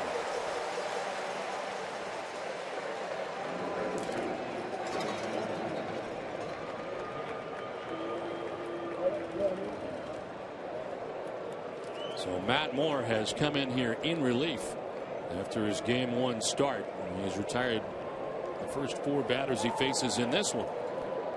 And it brings up Josh Hamilton, who is 0 for 2 in the game. It's jammed and flips a little pop-up foul and will land harmlessly in foul ground. Hamilton had the only 2 hits against Matt Moore in Game 1. He had a single and a double. 2 hits over 7 innings of shutout ball for the 22-year-old left-hander. You can see the velocity is great on his fastball. He goes 95 to 97.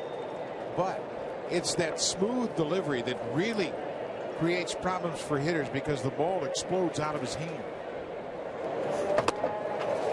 And that curveball doesn't hurt either. It's a hard curveball. It leaves his hand on the same plane as his fastball.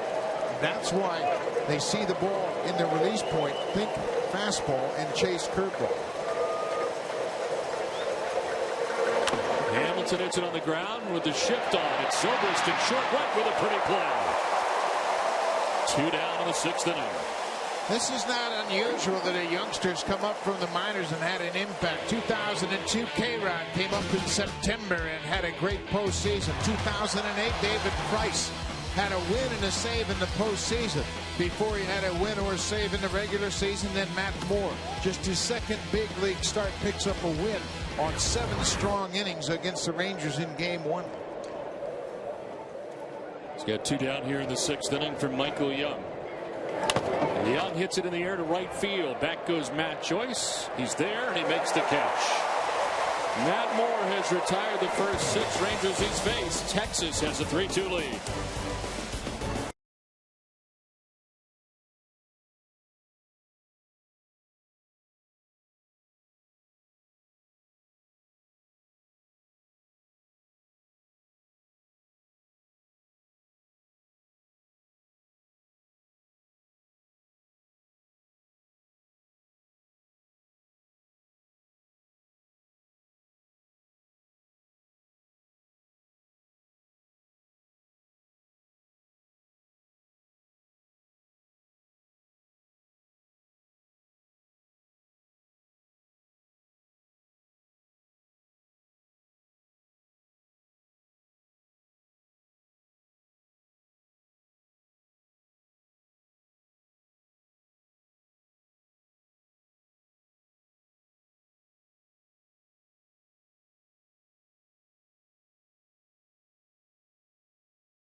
The water is Tropicana Field. The Ray Tank inside the Trop.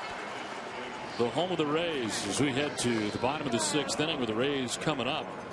It's 3-2 Texas, and it's the end of the day for Matt Harrison. Their starter goes the first 5. Derek Holland, who has already started a game in this series. No relief appearances during the year, but he made 6 last year. All of them coming in the postseason. Look at his game 2 work. As Johnny Damon leads it off here in the bottom of the 6th inning. So now you get guys who started in this series already, both in this game right now. Really interesting pitching change here. Harrison went 5 innings through 97 pitches. Chopped softly down the first baseline. Moreland's got the ticket himself, and he beats Damon to the bag. Very close as Johnny Damon goes in head first. Brian Gorman on the call. Damon thought he beat it. It was clear to Moreland right away that his pitcher wasn't going to get over there in time, so he had to take it himself, and he barely gets there. All throughout this series, we have seen Johnny Damon make plays at first, bang, bang, and once again swinging and breaking out of the box very quickly. He extends, Moreland extends. Gorman, the first base umpire, has a perfect vantage point. Boy, I tell you what, you could call that a tie. But Brian Gorman, the veteran umpire, kept moving and got himself the best viewpoint and called Damon out. It's 1 down. Kelly Shopik takes a look at a pitch down and in. Shopik struck out twice against Matt Harrison. Another look here. Yep, there you can see that Moreland indeed beat Damon to the bag, both sliding head first. Shopik lifts this foul down the left field line towards the pen. This is really a curious move by Ron Washington. Matt Harrison had the Rays totally baffled, but Holland, very good 5 innings in game 2. Had him baffled, and he only threw 97 pitches through 5 innings. His high for the season was 119. But Washington knows his team, but still it's kind of a baffling move given Harrison's success. There's a foul backing out of play for Shopik. Especially the middle of the order. It's so important for the Rays. Upton, Longoria, and Zobrist. They are just 1 for 9. And Longoria and Upton haven't done a thing against Harrison. And they're going to be pleased that he's out of the game. 1 out in the 6th inning. Shopik behind in the count 1-2. In the dirt, that evens the count now 2-2. 93 pitches in the start for Holland in game 2. As it is a Ranger starter that is first out of the pen, not a reliever.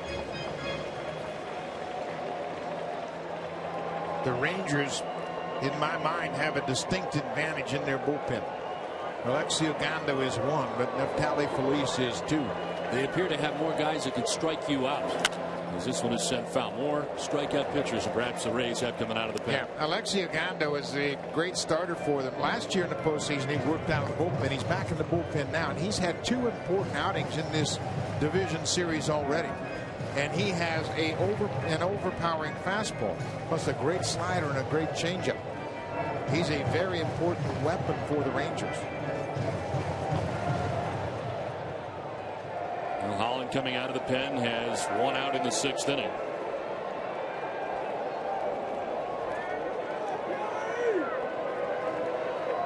Shopik has already struck out twice today. Count of 2-2 to the Rays catcher.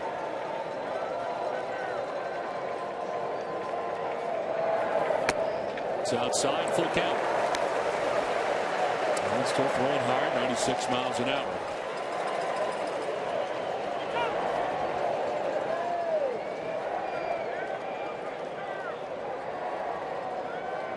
Josh Hamilton a step or 2 towards right center for Shopik to go the other way. Somewhat of a gap out there in left center field for Kelly Shopik. And he lines it into center field. A base hit for Kelly Shopik. On for the first time today with a 1-out single. Today's Bullpen Spotlight is brought to you by Nissan Versa Sedan. Innovation upsize, innovation for all. And a look at the 2 pens so far in this series. Texas has worked 11 innings. Their ERA really doesn't reflect how effective they have been. And Alexi Oganda, we mentioned his impact. He's worked an inning and 2/3, has allowed just 1 hit. They have the power. That's an advantage late in the game. Sean Rodriguez grounds to third base. Beltre will go to second for the force out there, and that's all they'll get. They get the lead runner in Shopik for the second out. Not hit hard, a soft bounding ball towards Beltre. They get Shopik 2 down. No chance for 2. Rodriguez, the batter, runs so well. So Kinsler takes the force out and then concedes first base. Didn't chance throwing the ball away. Rodriguez represents the tying run, so you don't want to force the throw it away and move him into second. 2 down here in the 6th inning. Rodriguez at first, and here is Casey Kochman. 1 for 2 with an RBI single. He had a big 2-out RBI in the 4th inning. Bring the Rays back within 1. As Holland checks on Rodriguez at first.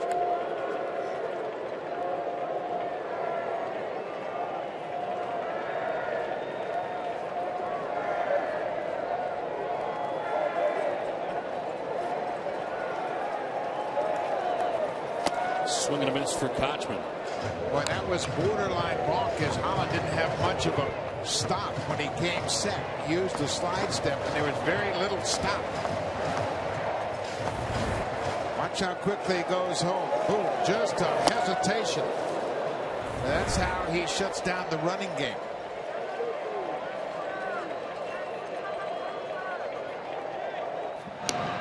He, like Matt Harrison, doesn't have a terrific move at first, but he's pretty good at unloading quickly to the plate.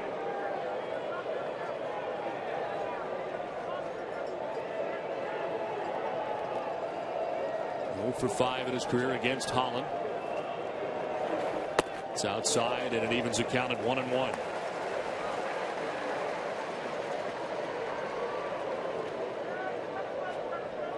Texas on top right now, 3-2. 2 outs in the 6th inning. Sean Rodriguez at first.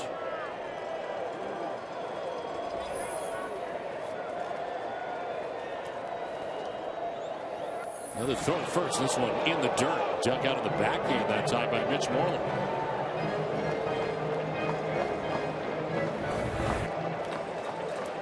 Juan does a good job of staying with this ball. It kind of handcuffed him, but he dug it out of the dirt. And gets by Moreland. Rodriguez going to end up at third.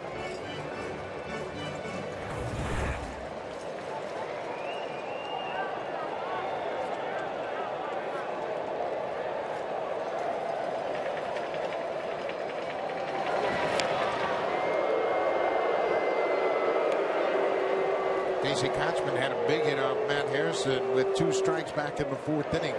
Battled Harrison, fouled off some close pitches, took a very close fastball down and away. Looked like it could have been strike 3, but then came up with the RBI single. Kochman gets jammed and grounds it foul again.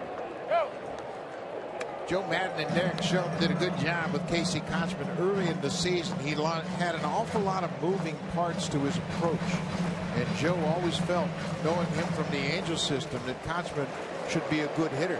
So they quieted down a lot of things. He kind of stays a lot more quiet at the plate now.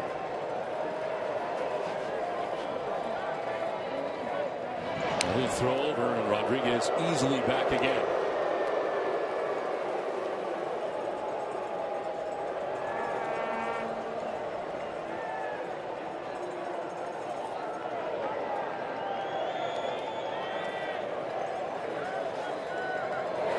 Kochman grounds it foul, but things a little bit out of sorts right now for the Rangers as far as where they're lining up this game. Mike Adams has been their 8th inning guy since he was acquired from the San Diego Padres. Has a little bit of a tough outing here yesterday. Walks a few batters. Bit of a blip on the screen for him in his Rangers career. And all of a sudden now he is up in the 6th inning. Yeah, it's really curious. He had that 3-walk outing in last night's game. First time he had walked 3 in a game all year. Hodgman chops it softly right side. Moreland will flip to Holland, who gets there for the out. That ends the 6th inning. We're through 6 in Game 4 of the ALDS. The Texas Rangers have a 3-2 lead.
Tampa Bay, but it's been a good game here for Adrian Beltre already.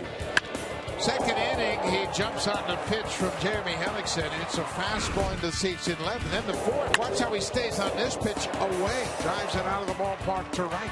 His second multi-home run game of the season. He also had 2 home runs against the A's on September 11th.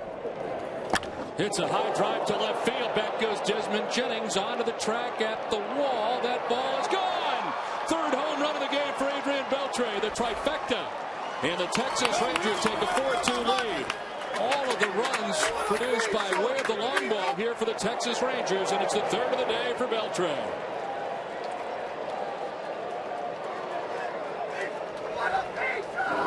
Beltre was 0 for 3 against Matt Moore in Game 1.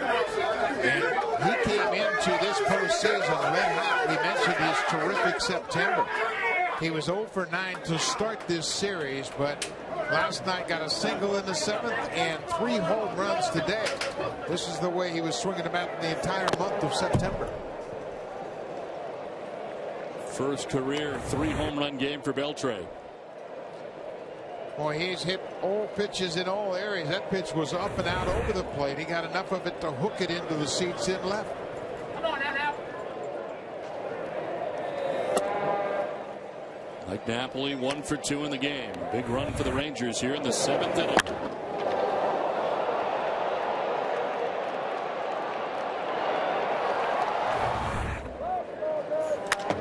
Fly ball sent out to left field. This will stay in the yard for Jennings, shy of the track as he makes the catch for the first out of the 7th.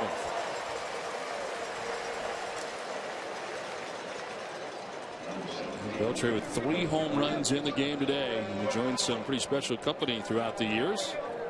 Bob Robertson after Babe Ruth. Babe Ruth did it twice. Bob Robertson, of course, Reggie Jackson in '77 against the Dodgers. George Brett against the Yankees. '78 Adam Kennedy in 2002. With the Angels, the last to do it, and then Beltre here this afternoon.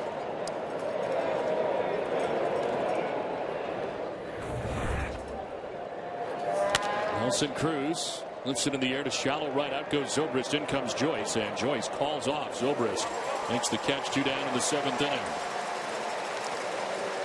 So Matt Moore touched for the home run. The only hit so far for the Rangers off Moore, who had been untouchable in this series. He'd retired the first 6 he's faced in this game, and then Beltre. Rangers have led off with home runs in 3 innings in this game. Breaking ball that gets away. David Murphy 0 for 2. He's popped out to second and struck out looking.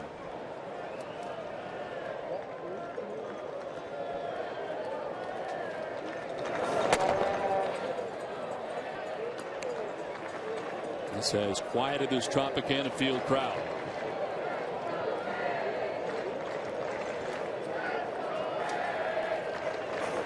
It's outside for ball 3, and it's now 3-0 to Murphy. In 9 1/3 regular season innings, Moore had allowed only 1 home run. Ball 4, and he walks David Murphy on 4 pitches with 2 outs here in the 7th inning, with the second walk given up by Rays pitching all day. Jim Hickey, the pitching coach, is going to come out and help try to get the young left-hander back into the strike zone. This is where Moore came into the game. He struck out Murphy the first batter he faced. That started the 5th inning. And that's why Joe Madden brought him in, because he could bring him in a situation where there were 2 left-handed hitters. But now he lets Murphy reach on the 2-out walk.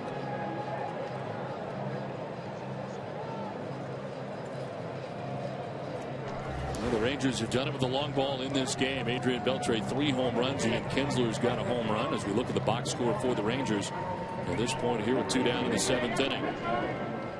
So many weapons in this lineup. If you quiet one part of the lineup, other parts will pop up and bite you, as Beltre has done here in this game.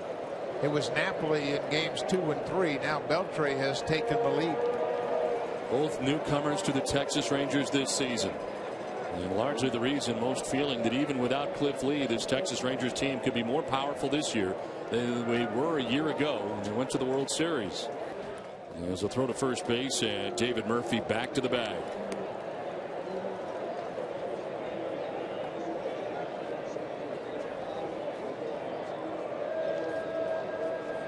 Moreland 0 for 2 from the number 9 spot. He's flied out to left and grounded out to second base.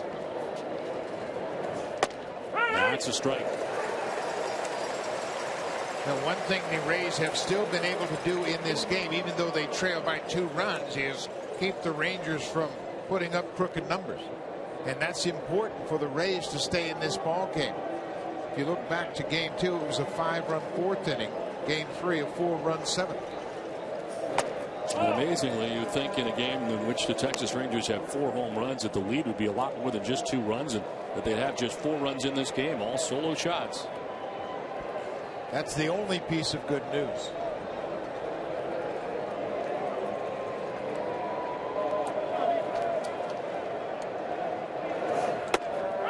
That's a strike, and it's 1 and 2 now to Moreland. Action for the Rays in their pen. Joel Peralta, right-hander, is up and warming. Yeah, this is probably Moore's last batter, no matter what happens. If he gets out of it, 3 good innings.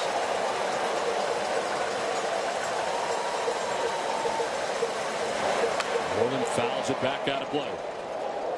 If he can finish off the 7th, he can turn things over to the late inning guys in good shape. Still a 2-run game. If Moreland reaches, Peralta more than likely will come in to face Kinsler.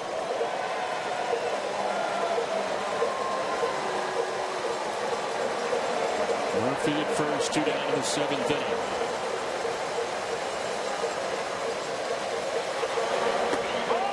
Moreland takes a pitch inside. It evens the count of 2 and 2.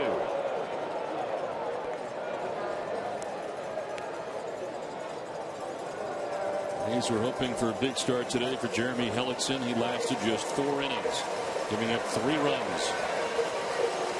Matt Moore has been in the game since the 5th.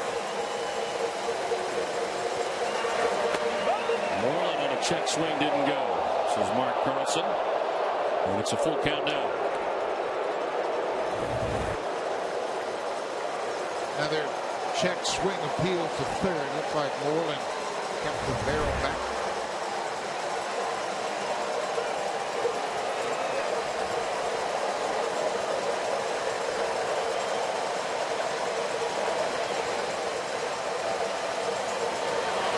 Moreland chops it foul outside of first.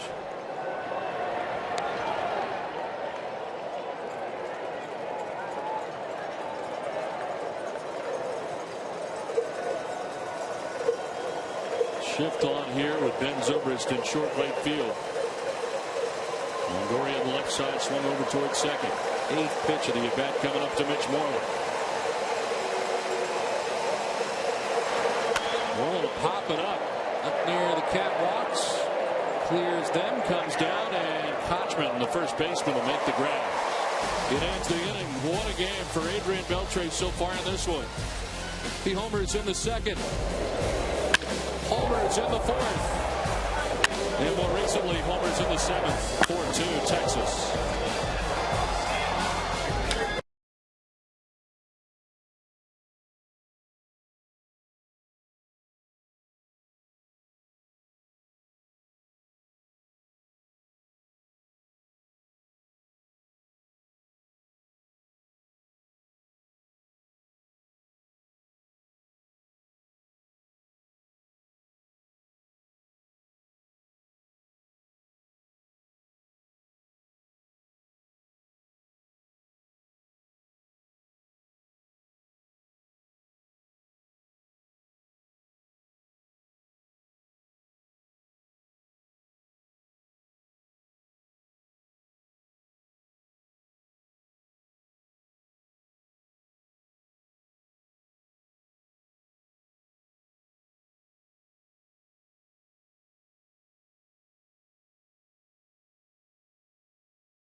Division Series on TBS. Join the postseason debate at MLBFancave.com and follow the action on Twitter with the hashtag postseason. Legends are born in October. Nice day to be on a boat here in St. Pete. Nice day to be Adrian Beltre. He's got 3 home runs in this game. And the Rangers have a 4-2 lead as the Rays come to bat at the bottom of the 7th inning. And Choice leading it off and taking strike one. They leave the lefty out there, Derek Holland, to start the 7th inning. Pitch the 6th, starts the 7th. And Joyce with a swing and a miss. Tough time against lefties, and he's down 1-2. Matt Joyce had a home run off Derek Holland after Holland committed an error. He threw a ball away to keep the inning alive. Joyce took advantage, hit a 2-run shot to the seats.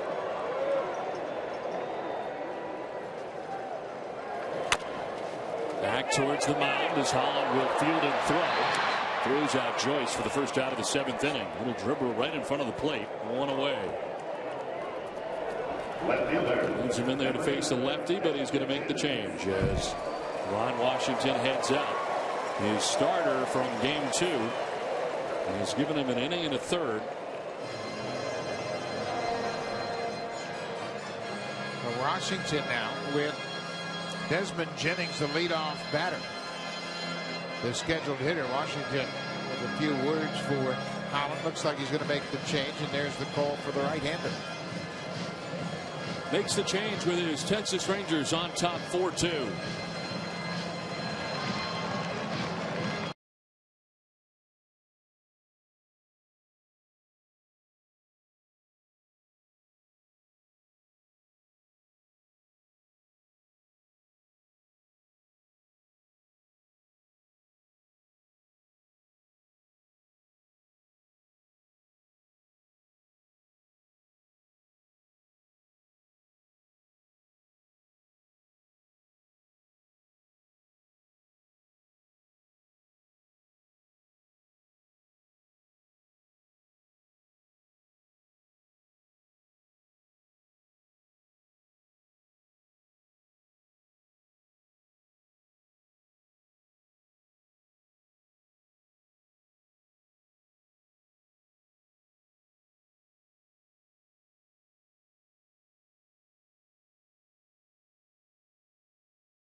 4-2. The Texas Rangers have the lead here over the Tampa Bay Rays in the 7th inning.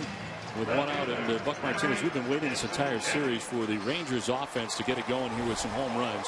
Today they do this 4 home runs in this game for Texas. Yeah, they've been able to shut them down. The Rays have been very effective against the Rangers lineup, but today 4 solo home runs. But the interesting thing is it's still a 2-run game. And now it's a battle of the bullpens. Matt Moore did a good job. That 3rd home run Moore gave up, the only hit he's allowed in 3 innings of work. And now Mike Adams comes in after a forgettable outing in last night's game. He entered the 7th inning 1 time all season, June 19th with San Diego against Minnesota. Here he is in the 7th inning in game 4 of the ALDS.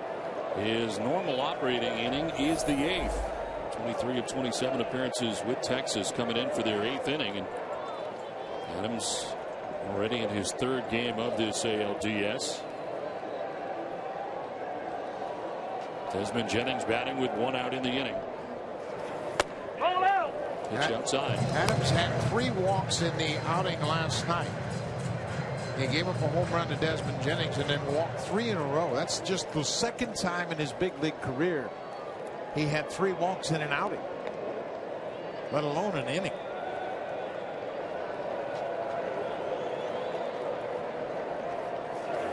This is back up the middle, but positioned perfectly is Kinsler at second, and he throws out Jennings. He was swung over towards second base, and he takes care of out number 2.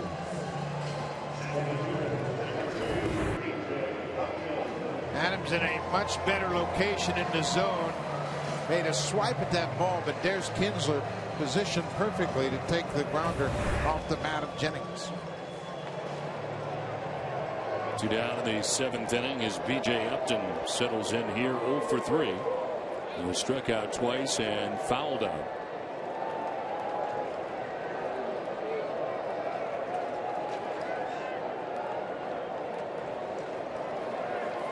It's outside, ball 1. Right now, all you're trying to do if you're managing in this game is win innings. If Adams can win this inning, his job is done. They've got Ogando and Gonzalez. Both have thrown well in this series. Amazing how the roles have shifted here with Ogando now warming in the pen, a guy that he felt would be his 7th inning guy. Ron Washington heading into this postseason, but it is Adams here today. He becomes the 7th inning guy, and perhaps Ogando would be his 8th inning guy. Ron Washington has used Adams exactly in the same spot in the order as he did last night. An opportunity to help Adams regain his confidence. So more about the part of the order rather than the inning. Exactly. Pitch outside, and it is now 2-1. He gave up a home run to Jennings to start the 8th and then walked Upton, Longoria, and Matt Joyce before he left the game. Turned things over to Mike Gonzalez, who got a 3-pitch strikeout of Johnny Damon.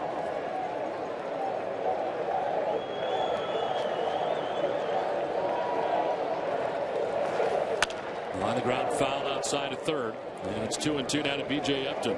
There's so much more to managing than just the numbers. Washington expects this to be a long postseason, and he needs a confident Mike Adams.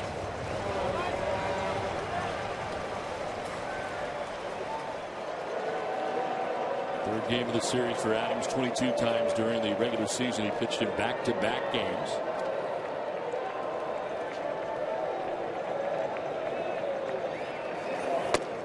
Upton takes a look at strike 3. Mike Adams gets the too many faces in the 7th. We played 7. Texas has a 4-2 lead.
Upload a picture of your youth player and you could win tickets to the 2011 postseason among hundreds of other MLB prizes.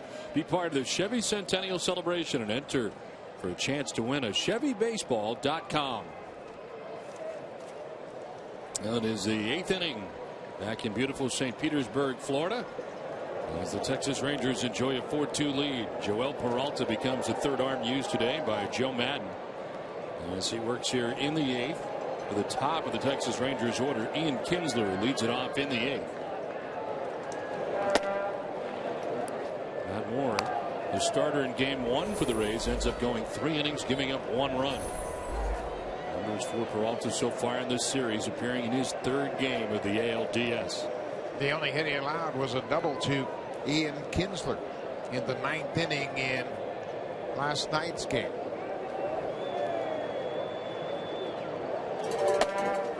Ian Kinsler homered back in the 1st inning. One of the 4 Texas home runs in this game, all solo shots. Kinsler would walk in the 3rd before striking out in the 5th.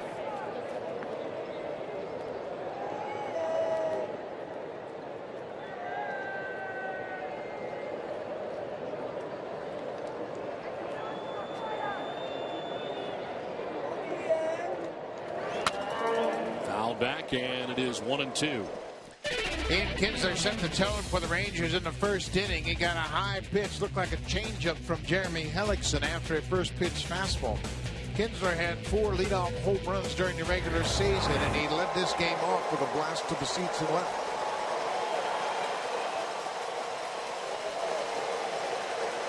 Hellickson for 4, Moore for 3. Peralta works the 8th. First batter he's faced.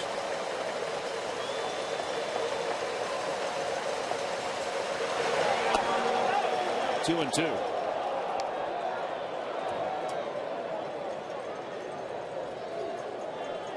Peralta, a very important part of this Rays bullpen. Jim Hickey, the pitching coach, and Joe Madden had to rebuild the entire bullpen as they lost 8 relievers from their team a year ago, including the closer and the setup man.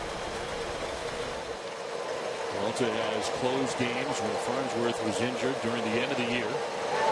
There's a ground ball sharply up to short, handled by Rodriguez.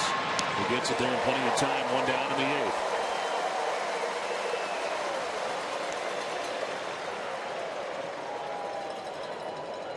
Peralta appearing in a career high 71 games, posting an ERA below 3 for the 2nd consecutive season.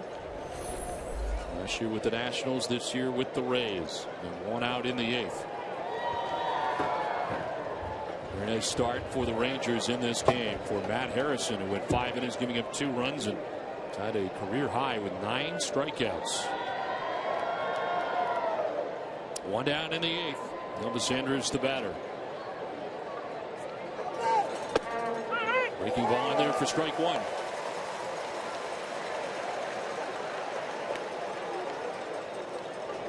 Peralta was exceptionally good at home here at the Trop this season. Opponents hit just 118 against him at Tropicana Field. 1.14 ERA.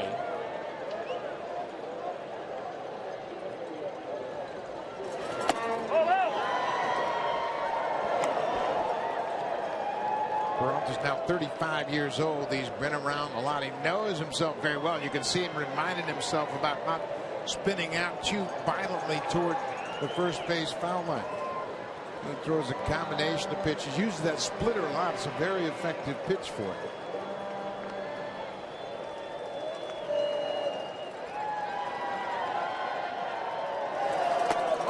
Too far outside to Andrus.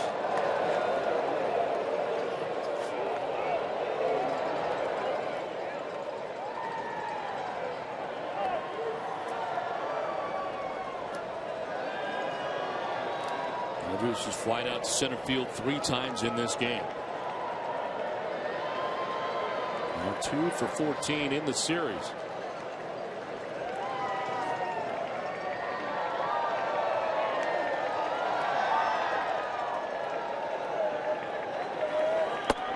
Up high, ball 3.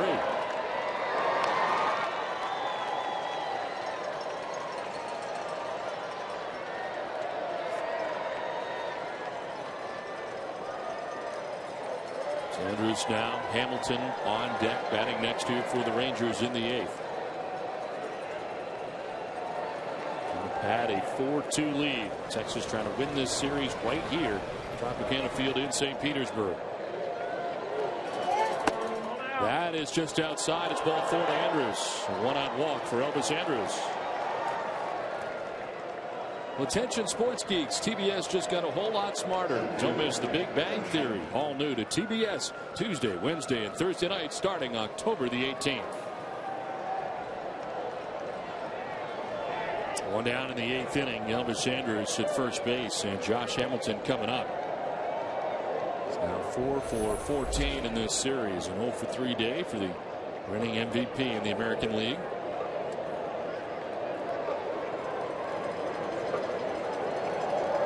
Into the shift on the right side of the infield for the Rays. They're all in the infield. As over the second baseman on the dirt. Hamilton with a swing and a miss. Andrews was thinking about running. What they try to do against the Rays is they try to guess pitch. Not so much steal it on the pitcher, but look for an off-speed count to run on. This is a tough situation because they're playing Hamilton to shift. If Elvis Andrews steals, the pitcher Peralta has to cover third because Longoria's got second.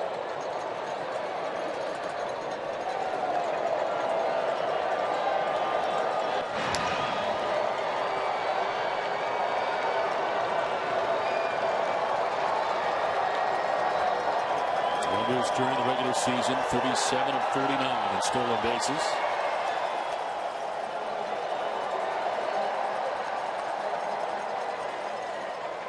Size lead at first held on by Casey Kochman with 1 out here in the 8th.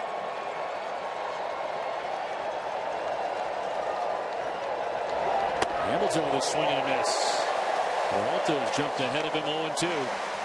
Makes it difficult to run in these situations when you're down to 2 strikes, but Washington with that stopwatch keeps the time of Peralta's release from the first move of the pitcher to the time the ball strikes the catcher's glove.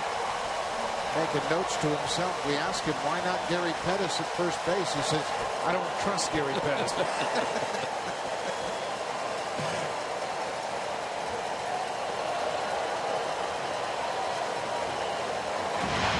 For the first and back is Andrews.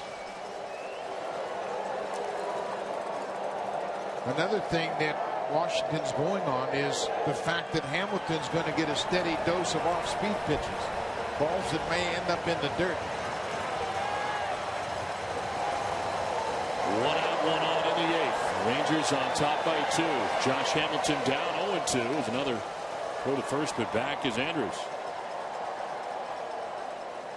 Remember, the Rays picked off Craig Gentry in yesterday's game with Price on the mound. Dave Martinez calling for the throw over.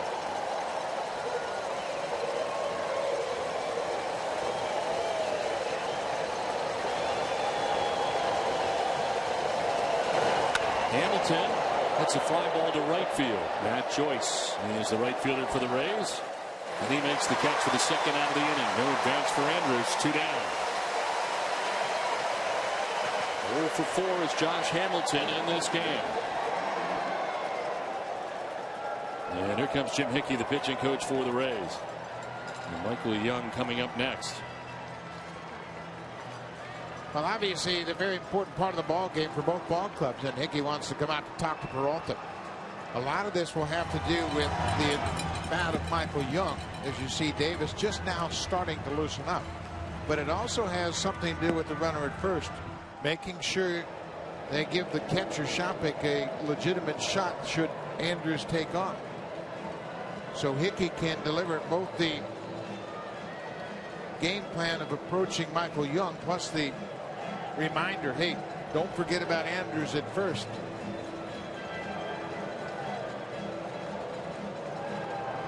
Two down here in the 8th. Elvis Andrews not to gain his lead with Michael Young coming up. 0 for 3 in the series. 0 for 3 in the game. 2 for 15 in the series.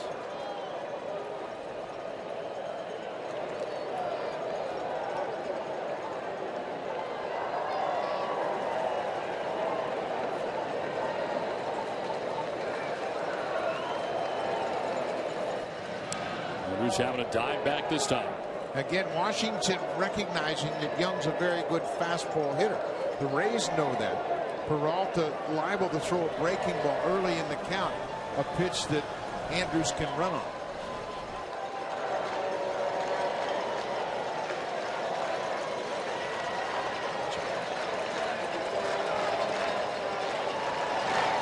It's outside for ball 1 to Young.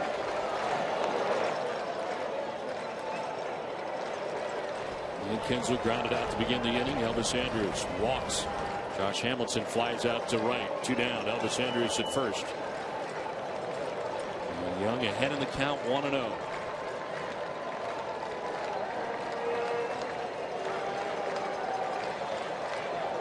Going over again and diving back is Andrews. Kochman with a quick tag, tried to sell it to Brian Gordon, the first base umpire.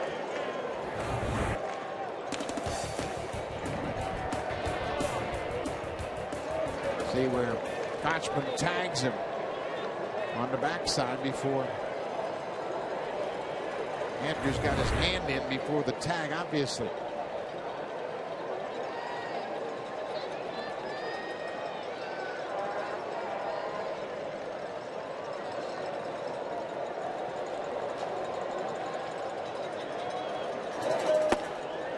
Allen is high, apparently, and now Michael Young ahead.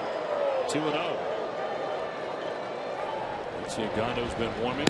And the Ranger warming now in the pen. They had Mike Gonzalez up alongside him a little earlier. Gando for Longoria, Zobrist, and Damon. 5.5 of the inning.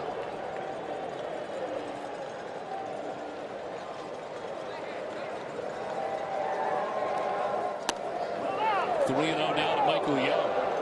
Peralta's been very concerned with Andrews at first base, and now going behind the batter at the plate. 3-0.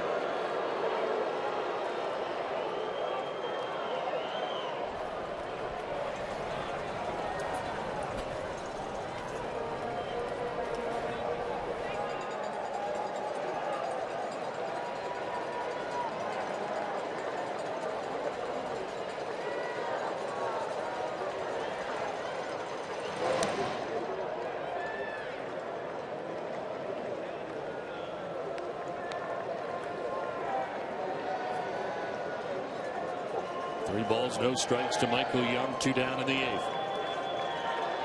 Andrews has had to dive back at time. Gets his lead again at first base.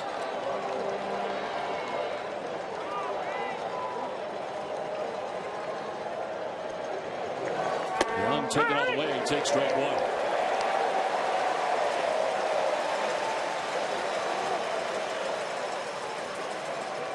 Peralta does not want to give in to Michael Young and throw him a fastball here. This is a perfect time for Andrews to run.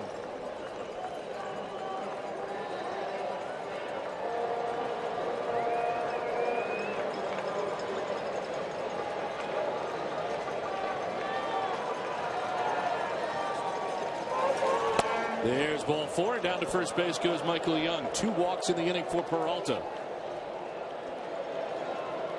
It's time now for the big hit, brought to you by Avocados from Mexico. Well, it's been a big game in this game for Adrian Beltre. 3 home runs. 1 in the 2nd inning, 1 in the 4th inning, and 1 in the 7th inning. 32 during the regular season. 3 here in Game 4 of the ALDS. And Beltre is up next with 2 on and 2 outs. Joe Madden sent the catcher out to talk to Peralta just to give Wade Davis a little more time to get loose. And he's made the call for Davis. Davis, the starter that has been used out of the pen in this series, coming in to face the red-hot Beltre. 4-2 Texas.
TNT. And coming up here is the 8th inning with 2 outs and 2 on, and Adrian Beltre is coming up against the new pitcher Wade Davis. Regular season, Davis made 29 starts, went 11-10. He had 1 appearance in this series. That was in relief in game 1. He came in to pitch the 9th inning and retired. Beltre to end the game on a pop-up in foul ground to the first baseman. Beltre with 3 home runs in the game as Davis takes over for Joel Peralta. Peralta had 1 walk in 10 September games. He walks 2 batters here in the 8th inning.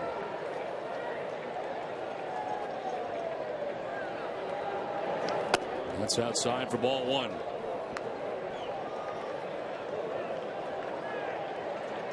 Three postseason home runs in a game for Adrian Beltre.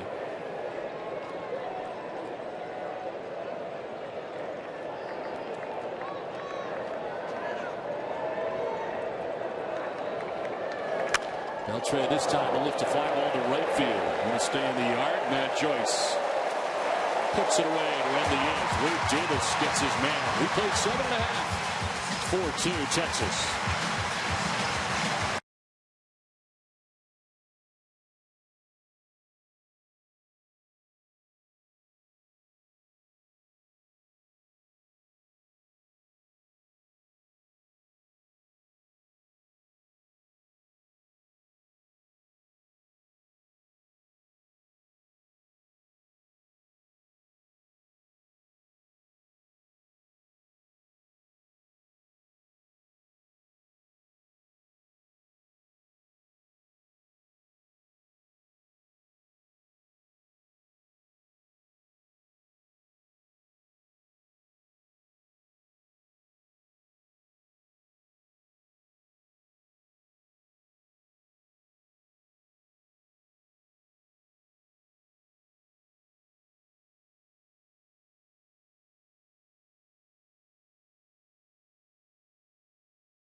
Marquez coming soon only on HBO.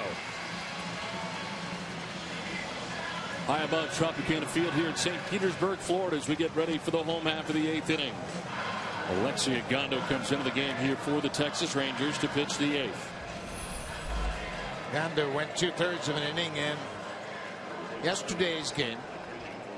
He got Sean Rodriguez, who came on as a pinch hitter. But right here, he's in the meat of the order, so Ron Washington wants the power arm in here in the 8th inning. Evan Longoria 0 for 3 in the game as he takes strike 1.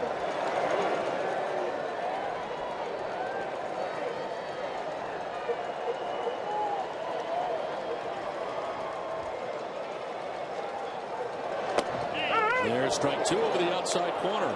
Power arm, but not going to that power yet. Well, and that's the benefit of having a starter down in their bullpen. He used the changeup and then the breaking ball to put Longoria in a hole. And he strikes out Longoria on 3 pitches. Second time Longoria struck out today. 5th time in the last 2 games. 1 down in the 8th. Boy, what a combination of pitches. First pitch changeup, second pitch slider, third pitch elevated at 97. No chance for Longoria to catch up. One down in the 8th. An 0 for 4 day for Longoria. Ben Zobrist 1 for 3 in the game as he takes a pitch inside. Singled back in the first inning to right field.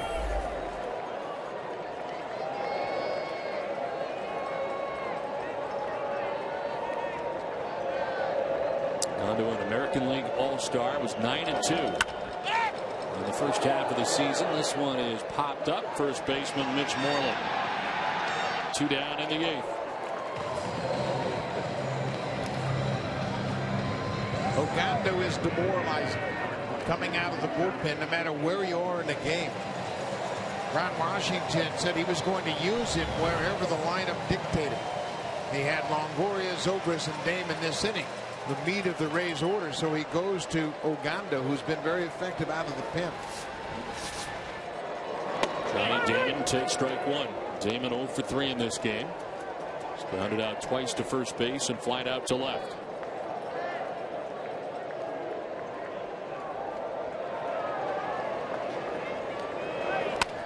Protecting the plate, fouls it off into the seats.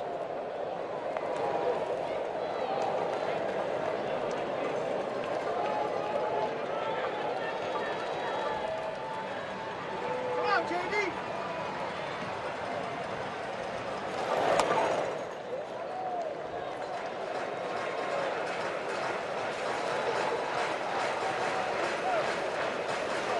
Rangers pitching retiring the last 6 Tampa Bay Rays in a row.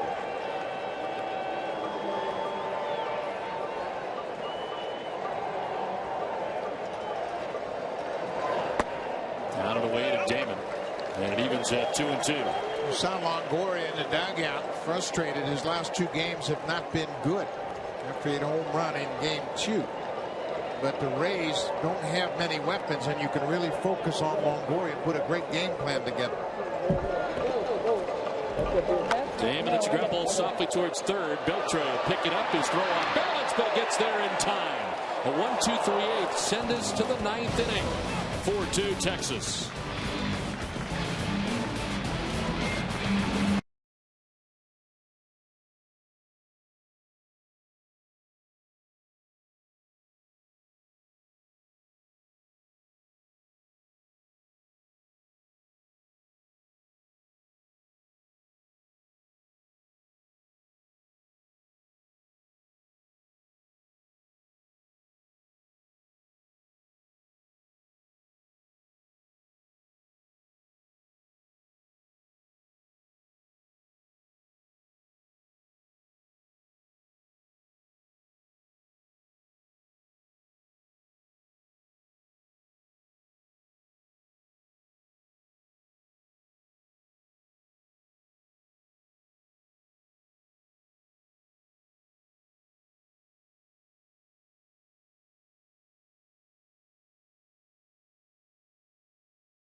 Back in the 2nd inning with 2 outs and Matt Joyce at the plate. Sean Rodriguez at first. The ball is hit into the gap. Rodriguez gets a great break, but wants the execution. Nelson Cruz to the relay man, Ian Kinsler, who turns and fires a 1-hop strike to Napoli. Ball and Rodriguez arrive at the same time. The ball popped out of the glove of Napoli. Rodriguez would get up and tap home plate before Harrison could pick up the baseball. Mike Napoli leads it off here in the top of the 9th inning for Texas as he takes strike one. 1 for 3 games, single back in the 2nd inning.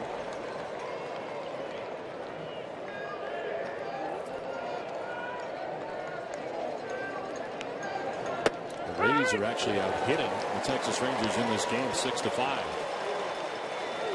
The Rangers, on the benefit of 4 solo home runs, enjoy a 4-2 lead as they bat in the 9th.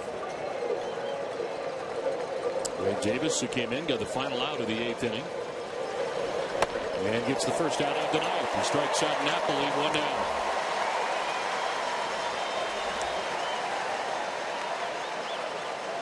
Now get full episodes of Conan and all your favorite TBS shows wherever, whenever you want. Download the free TBS app at tbs.com. 1 out in the 9th inning. Nelson Cruz, the batter, with a swing and a miss. Cruz 0 for 3. He's grounded into a 4-6-3 double play. Flight out to left, flight out to right.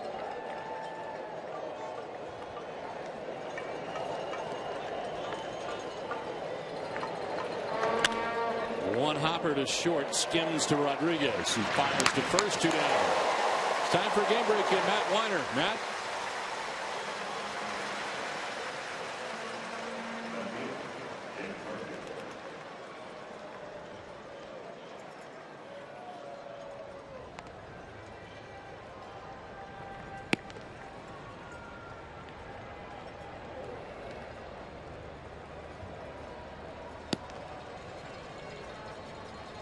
It's 4-2. Texas on top right now here in St. Pete.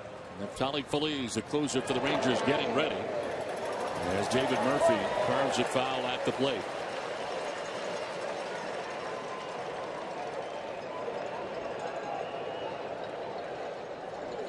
Murphy has popped out, struck out, and walked in the game. Ground ball fouled again, and he's down 0-2.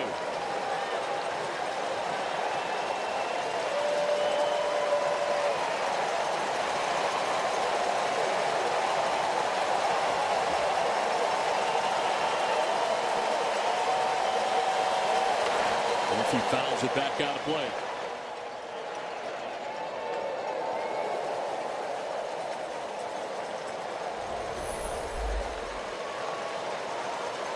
Dixon started the game for the Rays. 4 innings, 3 runs. Matt Moore, 3 innings, 1 run. Joel Peralta, 2/3, and Wade Davis has been in there for an inning so far. There's 2 outs in the 9th inning.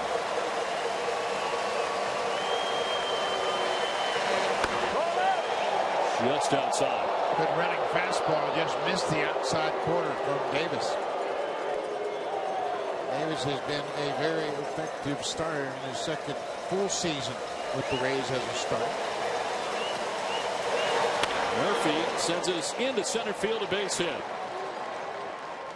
First hit of the day for David Murphy, aboard with 2 down in the 9th inning for Texas.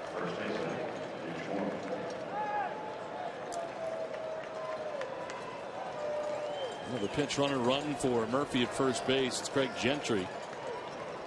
And the speedster takes over at first and runs for Murphy. Gentry's a base stealing threat and a very good defender, so he gives Ron Washington exactly what he needs in this situation.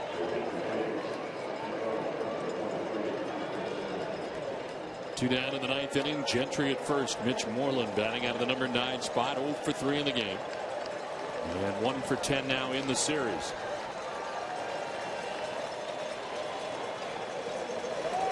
Ball out.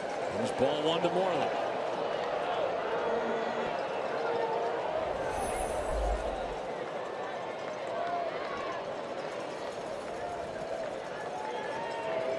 He's into the shift here on Moreland as they have been in the series. With Ben Zobrist in short right field. Throw over, almost threw it away.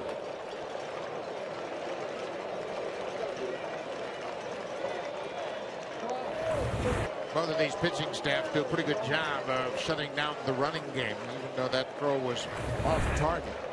Davis is very quick to the bag at first.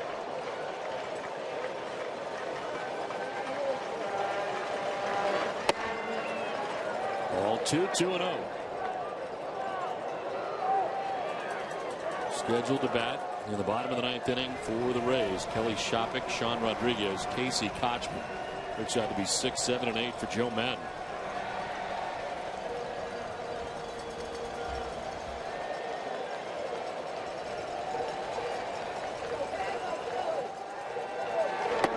Moreland will take the strike and it's 2-1. Gentry has not tried to steal yet at first base. Natali Feliz not throwing at the moment as he sits down and looks on. Yeah, he got loose already, and now he'll just sit and watch. He's ready to come in.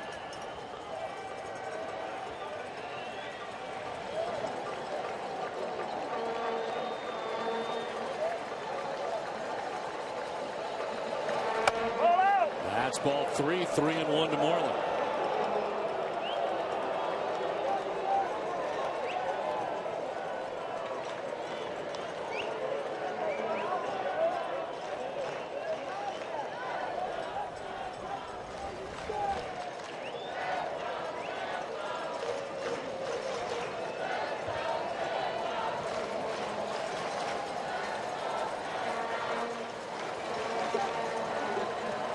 Gentry takes off. Moreland takes a pitch in the dirt, and Gentry will get to second and round it.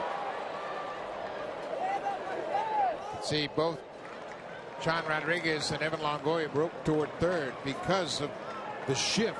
Nobody was covering that side of the infield, and once that ball got away from Shopik, they didn't even worry about second. Watch them react. There goes Longoria to cover the bag, and then the ball gets away from Shopik, and both Rodriguez and Longoria stay ahead of Gentry, who had thoughts about going to third. Jim Hickey, the pitching coach, out to talk here to Wade Davis. Coming out of the pen for the Rays in the postseason. Rays have had their backs to the wall a lot this season, especially down the stretch.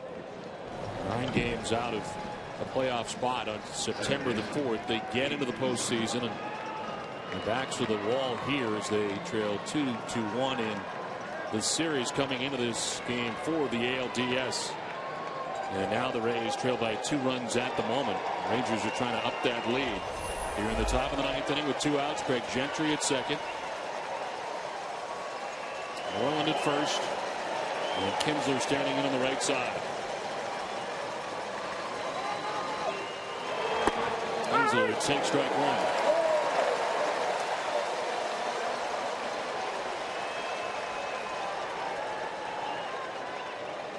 Kinsler a home run back in the first inning, walked in the third, struck out in the 5th, and grounded out in the 8th.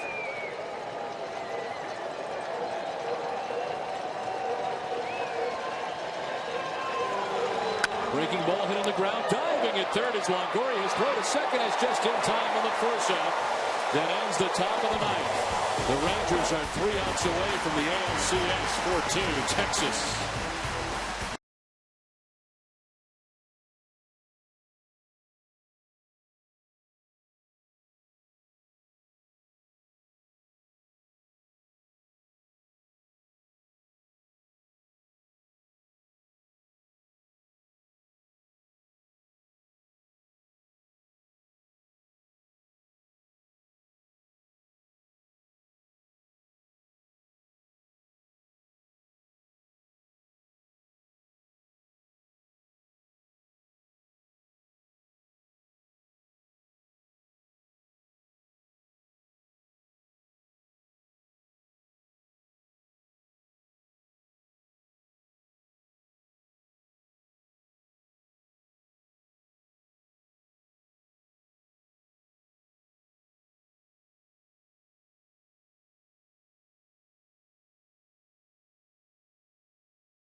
Tolly Feliz is on for the Rangers. Sam Full pinch hitting, and he takes strike one. 25 pitches for Feliz in last night's game. 19 times he went back-to-back in the regular season. A 4.50 ERA in those 19 games. And as Full takes a pitch down and in. When we talked with Ron Washington before the game, we said, you know, is Feliz ready today? He said, hey, it's the postseason. He can rest in November.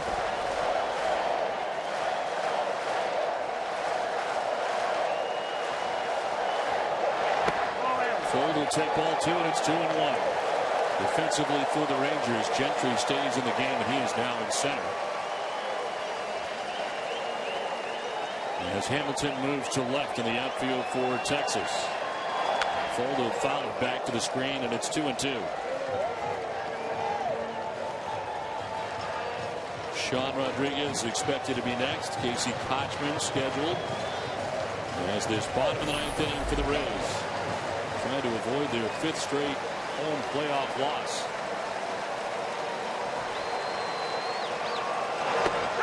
That's in there for strike three, and Feliz hands out number one of the ninth.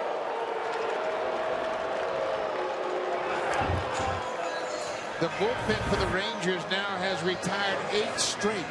Feliz with a 98-mile-an-hour fastball in the outside corner. Ogando had a 1-2-3 eighth inning. Adams retired the 2 batters he faced in the 7th. One out in the ninth. As Sean Rodriguez comes to bat, he's been on 3 times in this game. He's walked, doubled, reached on the fielder's choice, and scored the 2 Rays runs.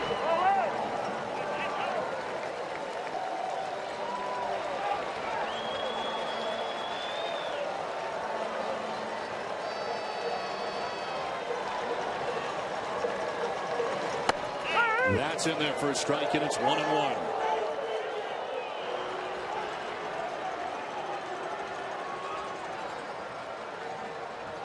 Center fielder Gentry way over into right center field. Rodriguez went around, according to Greg Gibson. And it's a ball and 2 strikes to Sean Rodriguez.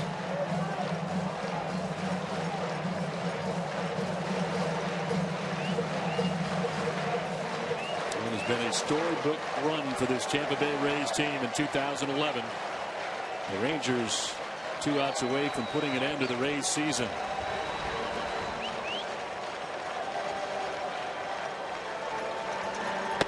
Outside, 2-2. You mentioned that the Rays have been in this situation for almost a month. The run started on September 9th. They had a great series against the Red Sox, and of course they were down to their final out on the final day of the regular season.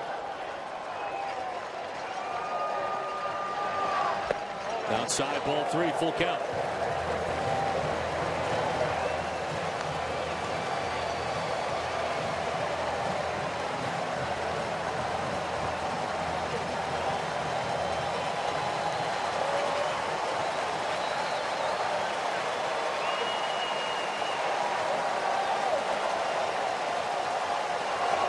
Rodriguez pops it up foul, back and out of play.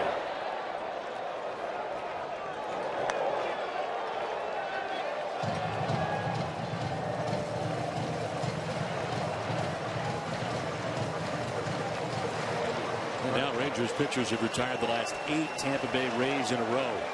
Combined effort of Adams, Ogando, and now Feliz. Outside, ball 4, and the Rays will bring the tying run to the plate. A 1-out walk for Sean Rodriguez.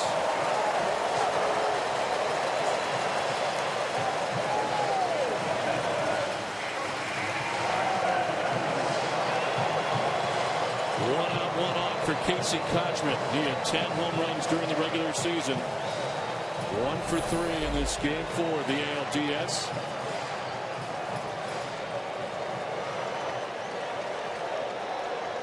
It's Moreland, the first baseman, playing behind Rodriguez. As his run doesn't mean anything. Kochman's the key guy.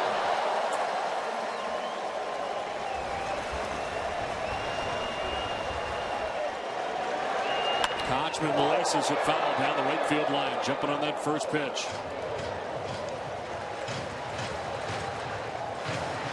Kochman Kochman, with just 10 home runs for the regular season, has never had a hit on Felice. But he tried to ambush that fastball.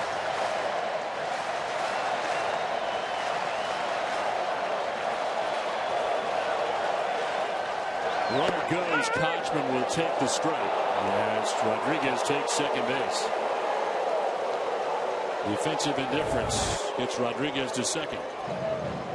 You let him run, you keep your fielders in their defensive positions. No reason to cover. Rodriguez is just the third raised run. Kochman is the key out.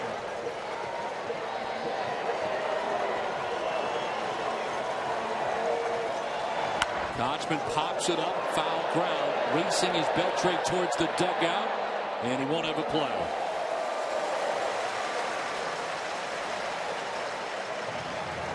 Mentioned the 10 home runs for Kochman during the regular season. 7 of the 10 coming after the All-Star break.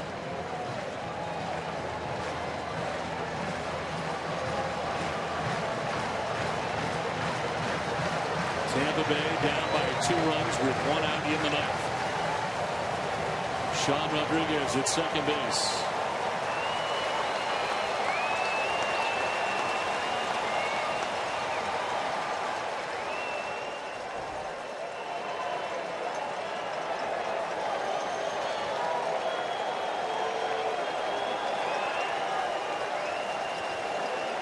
Kochman hits it on the ground and into right field, a base hit. Rodriguez being waved around. He'll score, and it's a 1-run game in the ninth.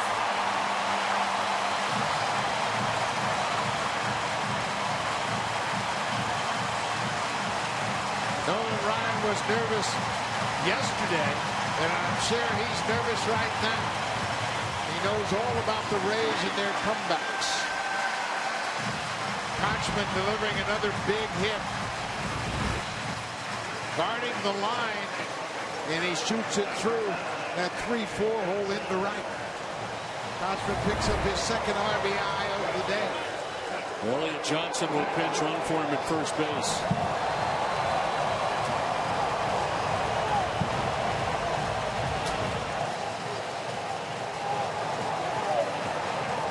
Johnson at first, representing the tying run of the ninth. 1 out. Matt Joyce. 1 for 3. They doubled back in the second inning and drove in the Rays' first run. Joyce will foul it back to the screen.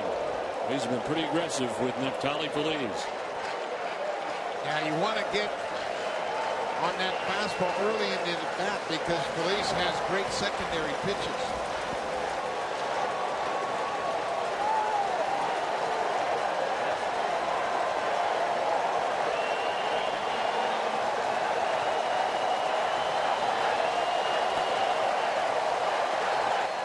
For the first and back is Elliott Johnson. Johnson has 6 steals from the regular season, but he was caught 7 times.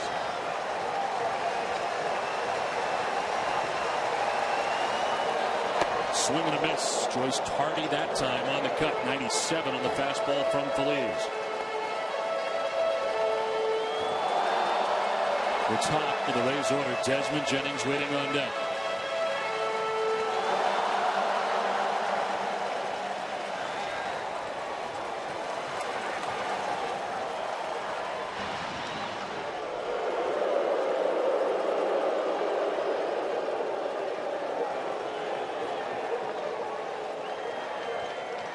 Matt Joyce during the regular season, 19 home runs.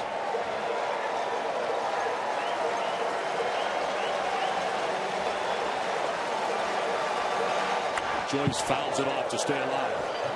You can see they're trying to work Joyce upstairs.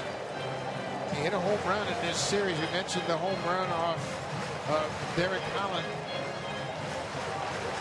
in game 2.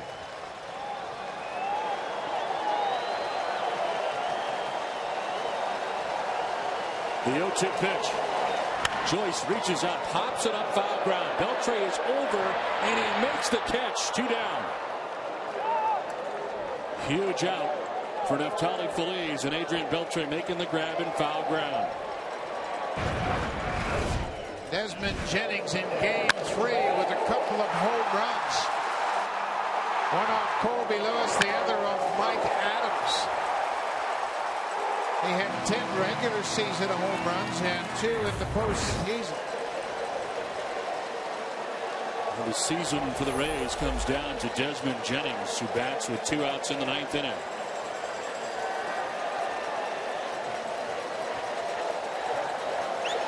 On the board twice in this game 4. Single in the 1st, a walk in the 5th. Jennings takes strike 1.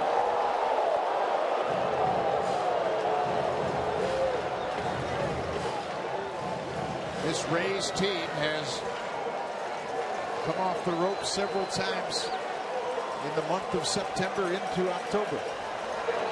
That's outside, 1-1.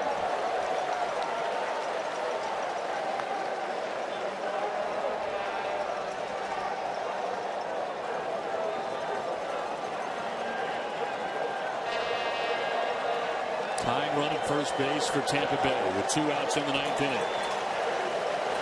Winning run at the plate in Desmond Jennings. Jennings lays off and takes strike 2. He's down 1-2.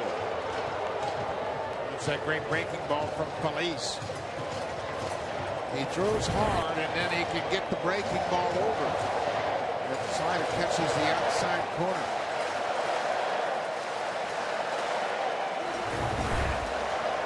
The 1-2 pitch. Jennings chops it towards second base. He had Kinsler to second, and the Texas Rangers are headed back to the American League Championship Series.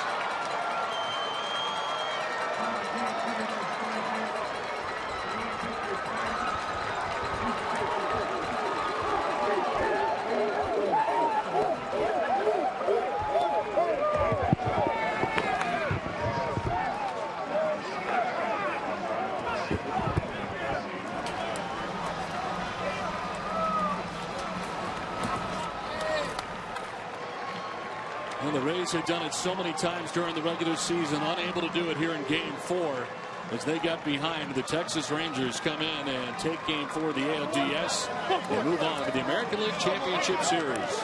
Well, the powerful bats of the Rangers finally came alive in this game. 4 solo home runs. That was the difference in the ball game. Adrian Beltre with a game of his life, a 3-homer game, as he was coming off a terrific end to his season. He was the American League Player of the Month in September. Took him a while to get started in this postseason, but he took this game over here this afternoon. The winner is Harrison.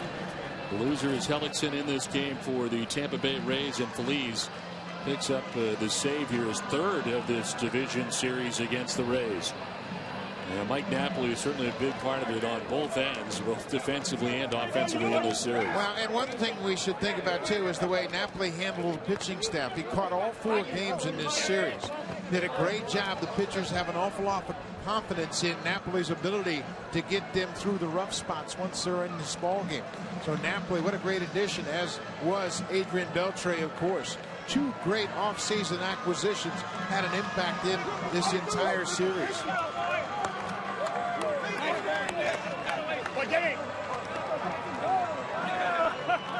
Well, the Rangers beginning their celebration as they down the Tampa Bay Rays. 3-1 in this division series. The Rays losing both of these games here 4-3.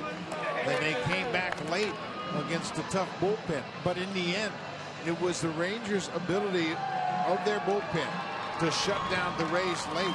They really did a terrific job on Upton and Longoria, the keys to the Rays offense. And when you go back to Ron Washington, bringing Mike Adams in to face Desmond Jennings and B.J. Upton, that really started a string of shutdown relief pitching of the Rangers. Let's send it down to Jamie Maggio. Thanks, Don. Adrian Beltre and the Rangers moving on to the ALCS. Adrian, you started this series 0-9, but you make baseball history with 3 home runs in a postseason game. I got to ask you, what changed today? I don't know. The first couple games, their pitching was really good. I couldn't get nothing in the first couple games, but today something changed. I felt more comfortable on plate, and I did something to help my team win. The pitching was really good. They had Matt Moore in game 1. You hit a leadoff home run against him today in the 7th. What did you see off him? I was looking for a fastball up because he threw me that fastball up, and I was missing it. He got me out 3 times with that same pitch. I was looking something up over the plate, and that's what he did. Adrian, how does it feel to be 4 games away from the World Series? It's great. You know, that's one of the main reasons when I came to this team, just to hopefully put a ring on my finger. And, you know, we're looking good right now, but we still have a long way to go. All right, Adrian. Thank you. Congratulations. Back to you, Don. All right, Jamie, the Texas Rangers have down the Tampa Bay Rays. They win this one 4-3 to take the ALDS and move on to the American League Championship Series.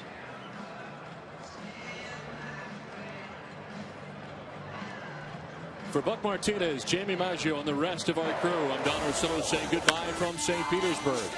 After a quick break, we'll take you to St. Louis for Game 3 between the Phillies and the Cardinals.